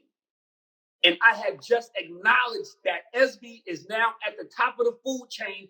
I am posting her. Women will lose their minds on me behind that because I've given her the position. If she posts me on Man Crush Mondays, niggas might say something to her. They might beef and be like, yo, what's up with that? But ain't no nigga gonna leave her. She's not gonna get the same wrath that I'm gonna get from women because men fundamentally just want to fuck. And if you are out here riffing at SB and getting at SB, you are actually cutting off your nose to spite your face because now y'all are arguing and you can't get the box. So you just killed yourself. So that's why men, when a woman will post a man, men will shut up because men are way more, they play their positions way more than women's. Women do not play their position when it comes to that. If you post a woman and the other women see that, they coming for you, bro. Oh my God, you piece of shit ass nigga. Okay, but my question is this. The fact that all of that, he got all of that heat by reposting the picture and it made him take it down. Should she take that as a red flag? Depends on where they are in their relationship. If they are serious in their relationship, then he shouldn't care what. Hold on. Where are they in their relationship? I mean, it's getting serious. SB? It's getting serious. What does that mean? I could only go by what she tells me. How long they went on a few dates and they've become intimate. It ain't getting serious. He just hit it. Like, what are you talking about? Well, look, it's serious enough for her to post him as her man crush Monday. Like I said, I don't take social media serious. It sounds like she just trying to jam him up. But go ahead, Rich. You finish. Go ahead. No, that's it, Sean. That's it. That's it. You don't think she really has a... Sean just hit it on the nose. She trying to jam him up. Because if she says I'm posting you and you posting me, you are jamming that man up. Women don't get jammed up behind shit like that because dudes is like, I'm not finna fuck up my box. So if I come for her, I'm gonna fuck up my own box. So you know what? That nigga won. I'm pissed off. Who is that nigga you posted? But I'm never gonna go as far as what a woman would go. Now, if they're serious, it's a red flag because you shouldn't care about. Yeah, you gotta help us. Maybe I should get some more particulars about how long they've been together. If they just fucking. If that's why. But this is what I'm saying. She doesn't feel that way. She doesn't feel like they just fucking. He doesn't. Well, then social media is so unfair. I'm just gonna say that because if he don't feel like they just fucking, then that's a red flag. Then if he think I don't know what you saying two different things. If they serious, then it's a red flag. If they just fucking, then he getting ready to give away his whole stable, and she ain't giving away no dick. The same niggas that was fucking her before she posted that picture is gonna be fucking her after. The nigga, if he posts a chick, he about to lose some girls. He gonna lose some action out there. Believe that. You don't agree? So he cares more about losing action. So what you saying is he took it down. That's what Sean is saying. That's what Sean is saying. It's contingent upon how serious. No. Let me elaborate on what Sean is saying. Go ahead. Okay. It depends where they are at in his mind. You just did the classic woman thing, so I respect the fact that you got to go back and get more information. But if they've been on a few dates and now they're intimate, and who knows how many times that is, 1, 2, 3, to him, that ain't his girl. That ain't, understand, his timeline is very different from hers. So now if you are telling me she's catching feelings, which no surprise, she's sleeping with a public figure, and oh my God, we got something going on, whatever. But let's just give her the benefit of the doubt. It's real, which I don't think so. It's real in her mind because she got a public figure to smash. But whatever it might be, I would be, based on what you just said, and I'm going to allow you to go back and get your facts straight, but it don't sound like he is like he ain't where she's at. So him being like, take down this Man Crush Monday and telling her and all that, essentially what he's saying is you are jamming me up. Like this just came and I got other chicks who I'm really smashing. They calling me pissed off and you ain't worth this headache. That's what it sounds like to me. But who am I? That's exactly what it sounds like, because that's exactly what it is. And like I said, women, it's a social media. I'll say this last thing. Social media is unfair to men and women. Men act differently than women act. Women will leave you and be mad and angry. And men are not going to cut up their nose to spite their faces. So women can get away with more on social media. Don't you know that just because a girl is taking pictures with a dude and the nigga's never visible, we know that there's a dude there. We know that that's a nigga taking that picture. Not necessarily. Yes, it is. Because if it wasn't the 3 pictures later, it would be your girl would be in somewhere in that trip. If there's not a girl with you on that whole trip, the whole time you ain't posted no pictures at the club with your girls, or went live with your girls, or went story with your girls, then them girls ain't there. That's because you with a dude. And what I'm saying is, dudes will still see you take that picture, eating dinner, or that food or whatever, knowing a nigga took that picture for you, and still slide in your DMs. Women, when you do that, men do that same exact thing.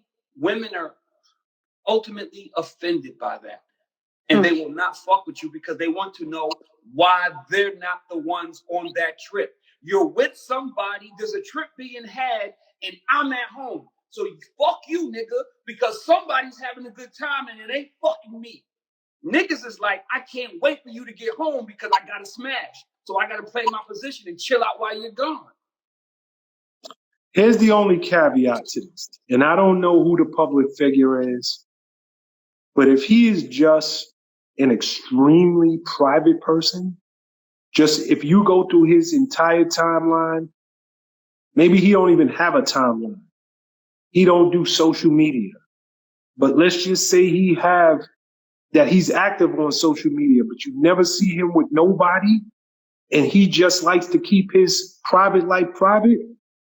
Maybe that's it, where you are bringing unwanted attention to his life. And the way from his perspective, he's looking at it like, yo, I keep my personal business personal. Now that could be it as well. But if you go through his timeline and, you know, he's there with chicks and he got his ex-girlfriend posted and this, who knows, or women he's there, then, and that's not his mindset, then 9 out of 10, and here's the deal. Before we even end this, you asked, was it a red flag? It ain't a red flag. I hope your girl's watching this, because your girl need to get over herself. And what I mean by that is, if it's not established that she is his girl, if they have not established something, if they just started smashing, why would you look at this as a red flag? There's no parameters drawn unless y'all have had a conversation and said, look, this is what we doing. I don't know where this is going, but understand, I don't want you with no other, whatever the conversation, if they haven't established the rules of the game, then she need to get over herself, because truth of the matter, he's a public figure. What the hell do you expect? And even if he wasn't a public figure, just because you lay down with a man and in your head now we're talking, we're dating, we got something going on, he probably is not thinking that. He's thinking, I got the box and I've been waiting 4 weeks to get it. Like, seriously, that's probably how he's thinking. So I would tell her, maybe if she's starting to feel away, have a real conversation with him, because he's the only one that got the answers for her. Right. That's it. Are you good? Cool, Richie? Yo, SB, you decline my invite again. It's me and you, my sister. I would never do that again, I promise. Don't play with me. Don't play with me, Yana.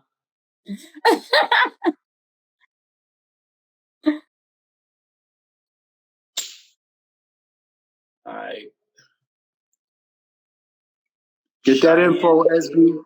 We want you to call in next week and give us how long they've been talking. They've been in that relationship. Yeah, how long have they been in that relationship? I just hit Cheyenne. Cheyenne, is she in the room? Cheyenne Hall. If y'all want to get in this conversation, y'all want to join the conversation, please reach out now. Get in the plus sign at the bottom, the plus sign camera at the bottom. She's not coming in, Sean? Nope. All right. Tierra Faulkner.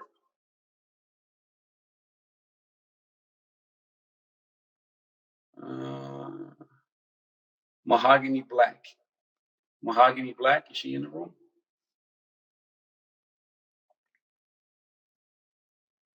Nope. All right. Trell. Something. Yo. What's up, my guy? What's good? What's going on? This must be my lucky shirt. You know what I'm saying? Last time I wore it, I was on this thing. You know what I mean? Yeah, shout out to the Dupes. Hey, great conversation, gents.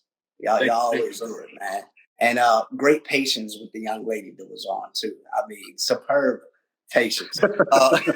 If I were to say something, I'm like going back, the common dude, he can't be having side chicks like that. It just don't work for him. It be for y'all brothers that's doing y'all thing. And usually y'all get a little bit more grace, a little bit more leeway. You know what I mean?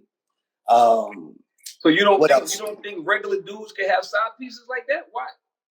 I just feel, I mean, it's possible. Anything's possible, right?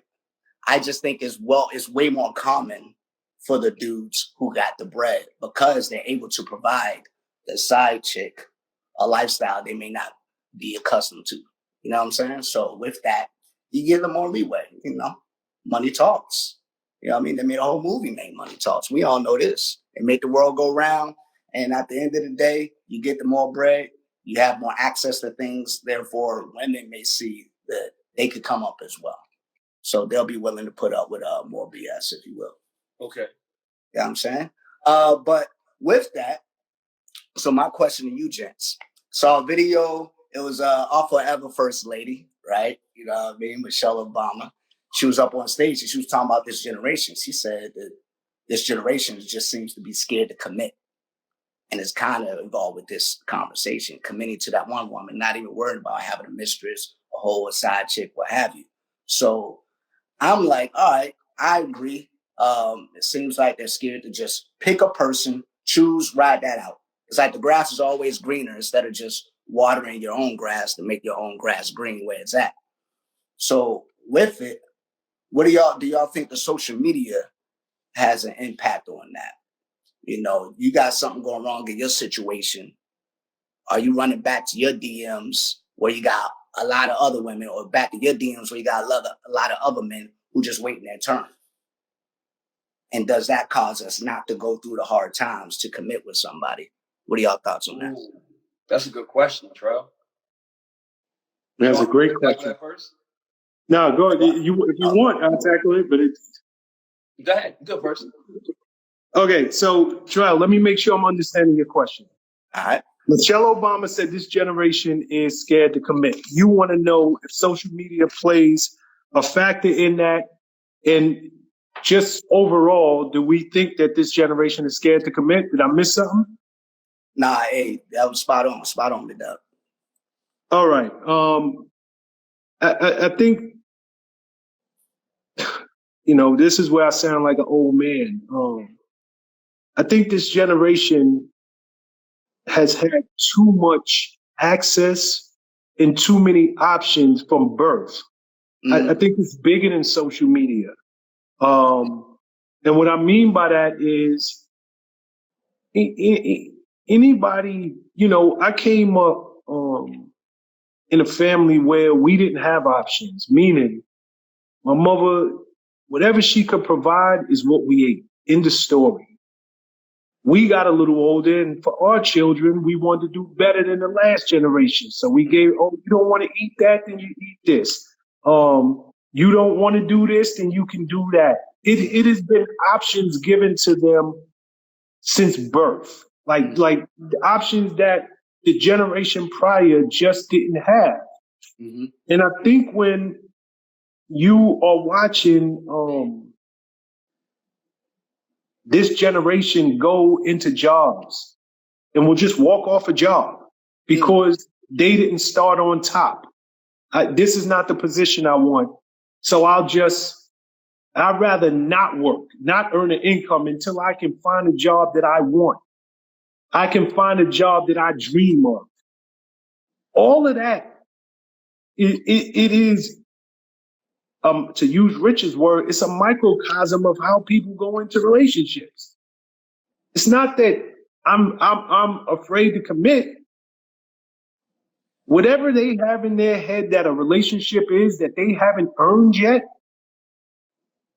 they'll rather stay at home, live at home at mommy's house, 28, 29, 30, 31 years old, and still ain't committing because I didn't find the right one, instead of thugging it out and building with somebody from the ground up.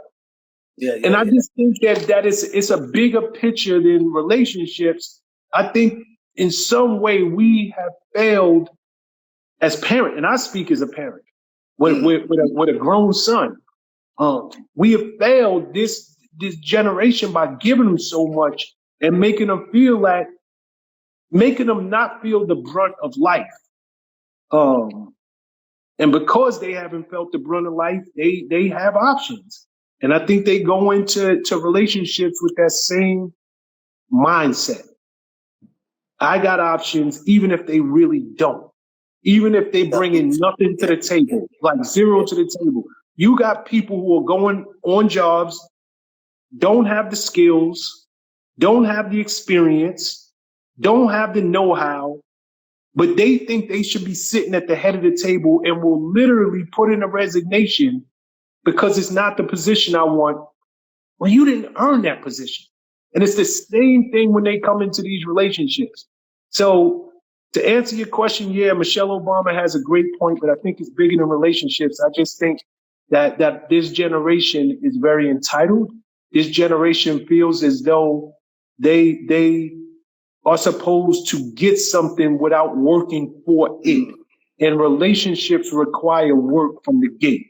And it's that simple. And the first sign of trouble, they out. But Rich, I guess you could jump in from there. Nah, you basically said everything I wanted to say. This is a very, very entitled group of people that we are dealing with today. So the social media thing, there's two things about social media. It allows the entitled to start over again without work because everybody has access. So just like you said, you can go in them DMs, and if you don't even want to water your grass. If you don't feel like you getting what you getting, you're gonna go back to them DMs without even working towards anything. That's the problem with today's generation. They don't work towards anything. It's not even. It's like I would say, like remember when people was like, "Yo, pledging was so," and everybody gonna tell you how hard their life was before the people before you. Those people who pledged in 70 gonna complain about the niggas in 80, gonna complain about the niggas in 90. We had it harder. We had it harder when we was going through. Exactly.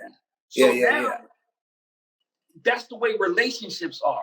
People will always talk about how harvesting a relationship was so much harder back in the day.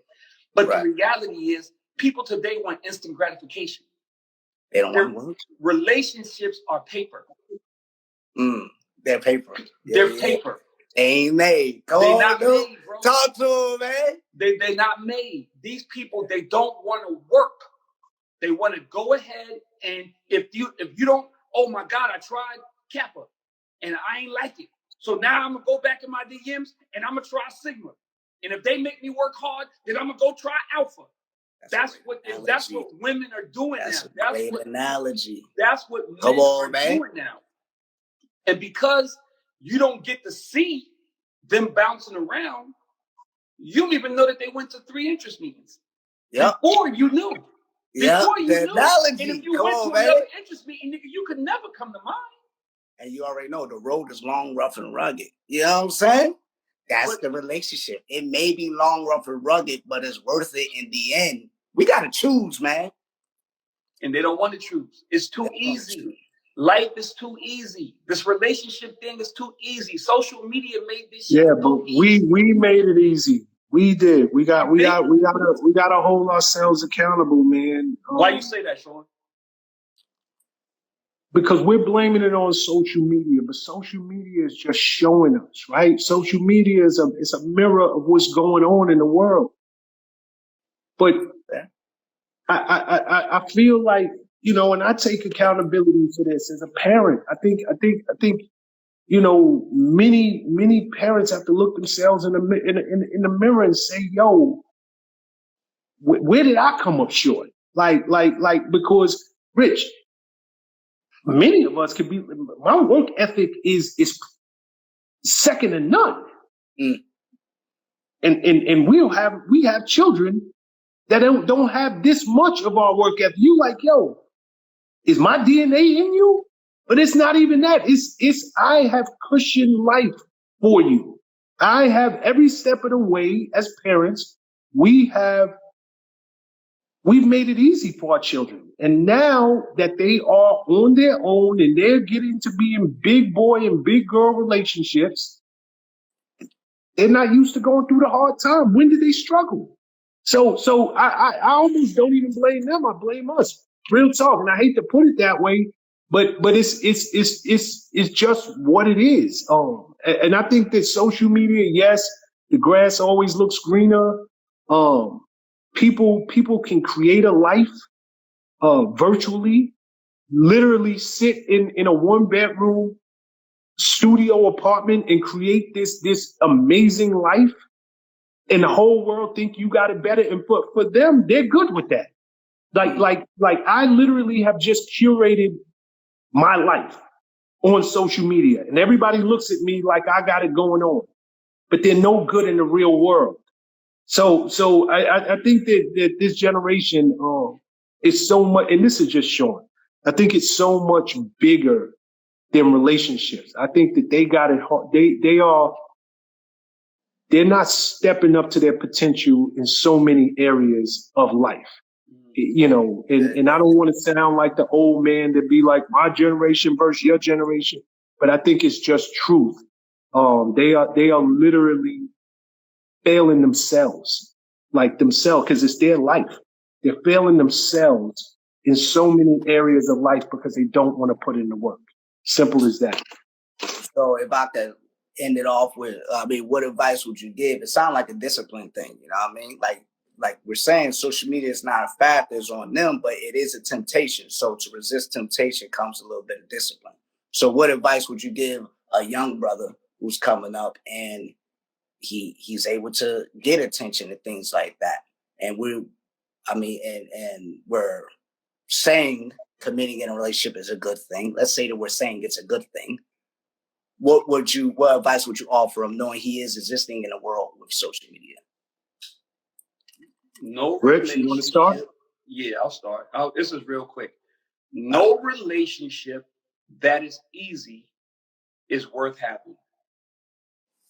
Nothing that you nothing that you do in life that is easy is worth having. You don't appreciate it. You don't respect it. You don't value it.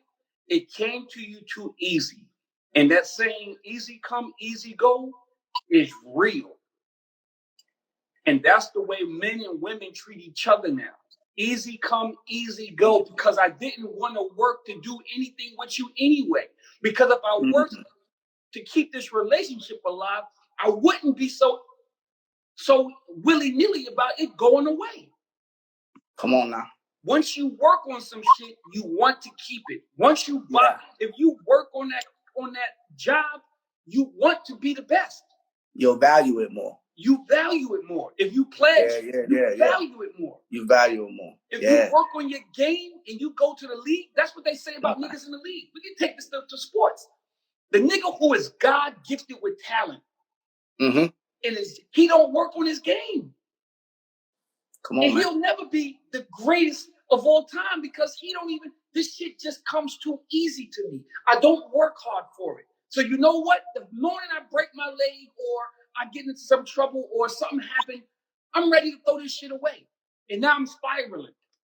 The nigga who work hard every day values it, wants it, and wants to keep it. He knows what he had to do to get here. I know what I had to do to get here. I'm not letting this shit go away. It's the same thing with a relationship. We knew all the pitfalls that we had to go through to get to this point in this relationship. I'm not throwing this shit away because you did something stupid or I did something stupid. We gotta work this shit out. We gotta figure this shit out. Come on, man. You know what I'm saying? Go ahead, Sean. Rich sounded like he could be in a very successful relationship over here. Come on, man. You feel me? It's easier said than done, my brother. Right, damn sure do. What was your question, Terrell? Like I was so into what Rich was saying, I lost track. Yeah. It was advice, and I mean, he hit the nail on the head. But it was advice to the young man. You had mentioned, like, man, we as our generation may have failed them, you know what I mean, because life came too easy for them, right? But they have to live in the world that exists right now, and social media exists. I mean, the youngest, they're living in that. So what advice would you give them in order for him to actually have us or her to have a successful relationship in this current environment with social media? For me, I mean, we're putting a lot on social media. I just think it's so much bigger than social media. But I truly believe, and when me and Rich started doing this over a year ago, I said what I'm about to say, and I stand by it. There are good women, still in this world, even in this generation. We talk about it. We talk about social media. We talk about them not wanting to put the work in, but there's still a young lady out there right now that she did come up the right way. She does want a good man. She's looking for him. And there's so many dudes who are caught up in this social media generation that she's discouraged. I would just say, for woman or man, don't get discouraged. Continue to have faith and know that even though it might appear because of social media that everybody is superficial, they're not willing to put in the work for a relationship. They are not willing to try hard when things get rough. There are just as many good options out there, good candidates, good men and women who are having this conversation only in their mind. Like, yo, I wish I could cut through and find that right one. So I would just say, don't give up. Just don't ever stop believing that everybody is like that, because I don't believe that everybody is like that. I believe it's a lot of good women out there. They just can't find a good dude, and vice versa. All right. Well, I appreciate it, man. Shout out to all the good ladies, all the good dudes, man. And I appreciate y'all input. You know what I mean? Love is still out there. Let's champion that thing. Hey, I appreciate y'all time. Thanks for having me on. You know what I mean? Your DMs is going crazy right now, nigga. Come on, man. Hey, shout out to the Dukes. You know what time it is. Yo. Cut that out, man. Yo. Later. It's my guy right there. Oh, let's find new pod talk. Come on, man. Oh, my God. Dr. Solomon, what's up? I'm not even going to do it to you, Sean. Nah, I like Dr. Solomon. Felicia Martinez. I'm gonna see if Felicia Martinez is in the room. She's been in the room all night, so I want to see if she's here. Felicia Martinez, are you there? Let's get some more women in the room. Oh, here she go, Rich. Here she go. Sorry. Martinez. Where you at, Felicia? Wait, hold it. Okay. Felicia, we can't see you, beloved. Okay. Sorry. Oh, there she is. Okay. The fuck? Sorry, I'm bouncing sick. around. Sybil? What's going on with your picture? Nothing. I think a lot of things that you guys are saying are true, but there's a lot of are you guys saying that basically every man cheats? Or man cheats? You're breaking up, love. We can't hear you. You're breaking up. Hold on. Now she's the circle. It's the little circle thing. Felicia, I'm gonna let you get a chance to get your internet back up. You're going, the little buffering thing is going around. So I'm gonna disconnect you. If you can get it together, then hit us back and I'll let you back in the room.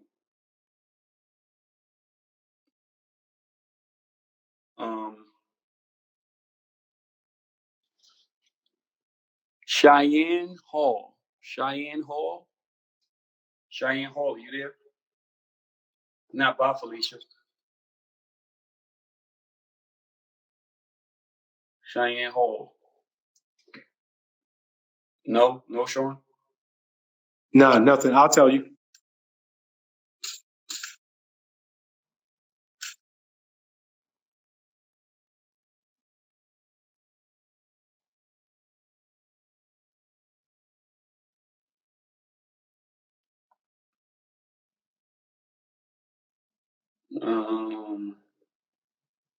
Okay.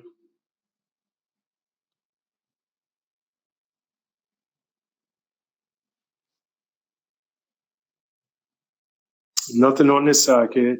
Nothing? All right. Mm-hmm. Oh, here we go, Rich. Here we go.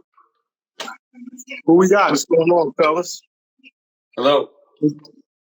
How you doing? What's good, brother? How are you? Oh, I'm hanging in there. What's good with you guys?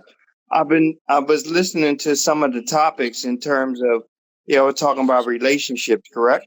Correct. Okay. Well, I just wanted to chime in and answer one of the major questions, if you still had the question available. Sure. Go ahead. What's your thoughts? Well, what you guys kind of caught me off guard in reference to the topic, because me and Trell, we follow each other, and the thing of it is that in relationships, there's a lot of stereotypical attitudes that people are adjusting or latching on to instead of the reality of things. Like, I'm what just what does that mean, bro? Like going like elaborate on that, because that sounds like it could be deep. well, a lot of people believe in, you know, very minimal things and they think is more absolute. And the thing of it is what really caught my attention is when we were talking about my generation dropping the ball, taking care or making sure we gave a message of hard work and due diligence to our children. That's one of the things that I was trying to chime in about. Shoot. But the thing of it is that if you want to experience a good relationship, you have to understand that it takes work. You have to figure out what it is that you want in the long run, but what it takes for you to receive that in the work that's necessary to make sure that you get to your end road. Okay.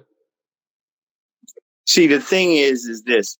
There's a lot of misgivings out here on social media. Unfortunately, you got a lot of gurus or a lot of people that think they're a guru to tell people what they need to do or what they should be doing based on an absolute understanding. But they're not taking in consideration that people are individuals and they're going to get to their end road, maybe not the same way you're explaining things. See, I do mentoring and life coaching. And what I understand is this. A lot of people want to mentor and life coach, but they don't want to learn the people that they're helping. They just want to give blanket statements that, oh, a woman, if she's not married by a certain age, that she's not going to find somebody, or that she has no value, or men don't have value at a certain age and stuff like that. I don't know what you talking about, brother. Like, I don't know. You got to help me out here. Well, what it comes down to is there's a lot of people that have an opinion about things, but they're not looking at the heart of the message. The thing of it is this. I mean, I don't know why I'm not making sense right now, but you guys, I didn't think you were going to pull me up as quick as you did. And typically I come in with a defined understanding of the subject matter. Right now it's kind of left open in reference to some of the topics that you were talking about. You were talking about parenting at one point, and then it got to relationships at another point. Well, because they coincide with one another. What Sean was saying was that Well, Sean, you said what you were saying. Is they're one and the same. If you have grown up and you don't work towards anything, and your parents have made your life so easy, then you don't understand what work is. So it's hard for you to be in a position to be successful if you don't know how to work. And that's in relationships, and that's in growing up, and that's in jobs. That's what Sean is saying. It's the whole thing. It's bigger than just relationships, although that's what we're talking about. But it's also in the workforce. It's also in sports. It's also in relationships. It's also in just not feeling like doing something. I don't want to do it. There's other options. If I don't want to go outside, I can order Uber Eats. If I don't want to go take a walk, I can do all kinds. Like, there's different things. It's about life. There's so many options now that nobody feels like they need to work towards anything. And that's what's defined. And that's what Michelle Obama was talking about when she said this generation does not want to work. They don't want to commit to anything. Well, what we have to do is find out what is the change that's in place of them not wanting to work or not having that work ethic. The thing of it is that in every generation, something gets changed to the point that it fills in that void. Thing is this, in my 50s, is my generation that felt as though our parents, was too strict on us. So a lot of times what we have done with our children is we've made the pathway for them too easy. So they don't really understand work ethic because we tried to take whatever success we had and just give it to them without them working hard to receive it. What's your name, sir? Well, I'm known as B-Hop, Okay, but my B-Hop. name is Brian. Brian, that last statement you said is well said. I had no clue what you were talking about, but that last statement you made, it is well said, and I think that's you just summed up exactly what we were talking about to the T in that last statement. Well, you caught my attention when you said about, a generation. We have a generation that's scared to talk to the younger people now. And the thing of it is, if you're in fear of talking to the younger people, how are they going to get the message? We got to get rid of the fear so we can start to, give that message out that we've acquired over our lifespan to give us, that gave us the understanding that working hard but working smart at the same time was going to give you a better end result.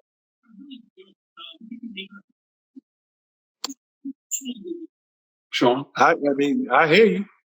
I don't know what to say to that, but I hear you.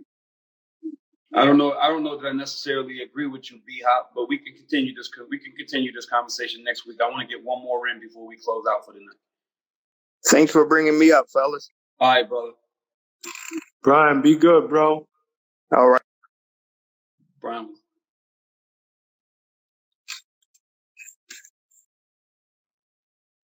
All right. It looks like hold on. I mean, you got to understand something, Rich. You know, while you bringing the next caller in, you started out early in this conversation, an hour and a half ago. You was talking about 8th place trophies, like this. Who when times get hard, they don't know how to turn it up a gear because I actually got a trophy when I came in 8th place without even trying. So now when I'm going through something with my girl, with my baby mother, with a woman I just started talking to, and it's starting to get serious. Whenever anything got serious, I had options. So I'm out. I don't know, man. I don't want to turn this into an old verse young. Like I said, man, I think that if you have a strong work ethic in one area of your life, it translates into other areas. If you don't have a strong work ethic and everything is about cutting corners and working hard and options, it goes across the board in your life. It's as simple as that. But let's see if we got one more caller. If not, we call it. All right, but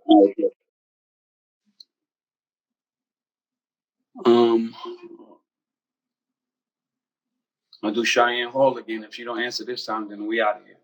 It's 10 o'clock. I gotta catch Popeyes. Shit. Cheyenne say good luck. Yeah. So I know I agree with you, Sean. I agree, and I guess the theme of tonight is that if you don't work towards anything, you're gonna get nothing. Bottom line, and like you said, it goes across the board in life. People today don't want to work towards anything, and the grass is always greener. And there's so many options, and you can go on social media and you can create a life, and it's not really your life, and it's like everything is just fraud. It's just weird, man. It's just a different day today, and people don't. Relationships are. I honestly, and this is gonna sound crazy, bro. The further we get into this world, relationships are gonna be doomed, man. Relationships are gonna be doomed as we know them, because I don't know. Go ahead. Because they're go ahead. The shit is just getting so weird and abstract that it's hard to even like nobody wants to put in any effort, and nobody wants to work harder than the other person. Like like you got people, they say they're interested, you give me a number, you text them and you say hello, it takes them 3 hours to hit you back. They don't understand, like they don't like it's nobody wants to work because they feel like even in a relationship, it's reciprocal. You have to work as hard as me for this to work. For this to be successful, we have to work hard together. I can't do all the work, and nor do I want to do all the work. But people these days do so little work that they don't even understand when they're not doing anything. You're talking to a girl and you're like, sweetheart, you're not doing anything. You're not doing anything to help this relationship. And she look at you like you crazy. Like, what you mean? I text you yesterday at 9 o'clock. You return my text at 2 p.m. and you act like that's okay. Or like, if it ain't about dinner, if it ain't about hookah and clubs and drinks and bottles, then it's not anything. Like, I'd say, let's go for a run. Meet me at the park. Let's walk around the park. Let's go run. Let's go jog together. Let's go to Starbucks. They look at you like you're crazy these days. It's almost like we don't even have nothing to talk about for real. Nothing is substance anymore. Everything is just hype. And people are so into the hype now that they don't even understand that relationships are the furthest thing from hype. Relationships are 100% substance. They're the furthest thing from hype. But the nigga with the most hype get the most opportunities at relationships. And that doesn't make any sense to me. Why would you want to be with a nigga who got 50 bottles on his table and is in the club every single night drinking with different people? That's not substance.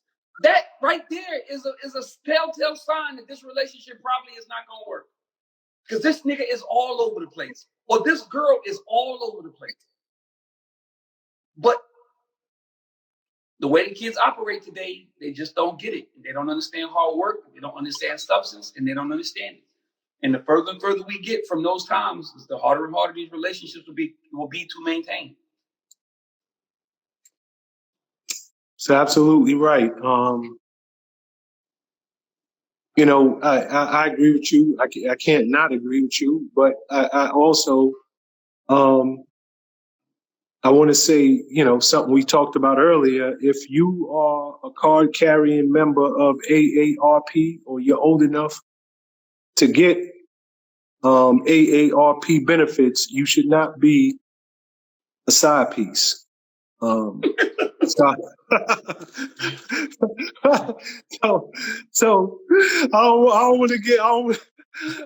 don't want that part of our conversation to get lost. So if you find yourself, so if you find yourself in that situation, please rewind this episode and say, I lost my mind. But anyway, this episode will be up tomorrow, all streaming platforms, Spotify, YouTube Music, iTunes. You can also find it if you want to watch the video on YouTube.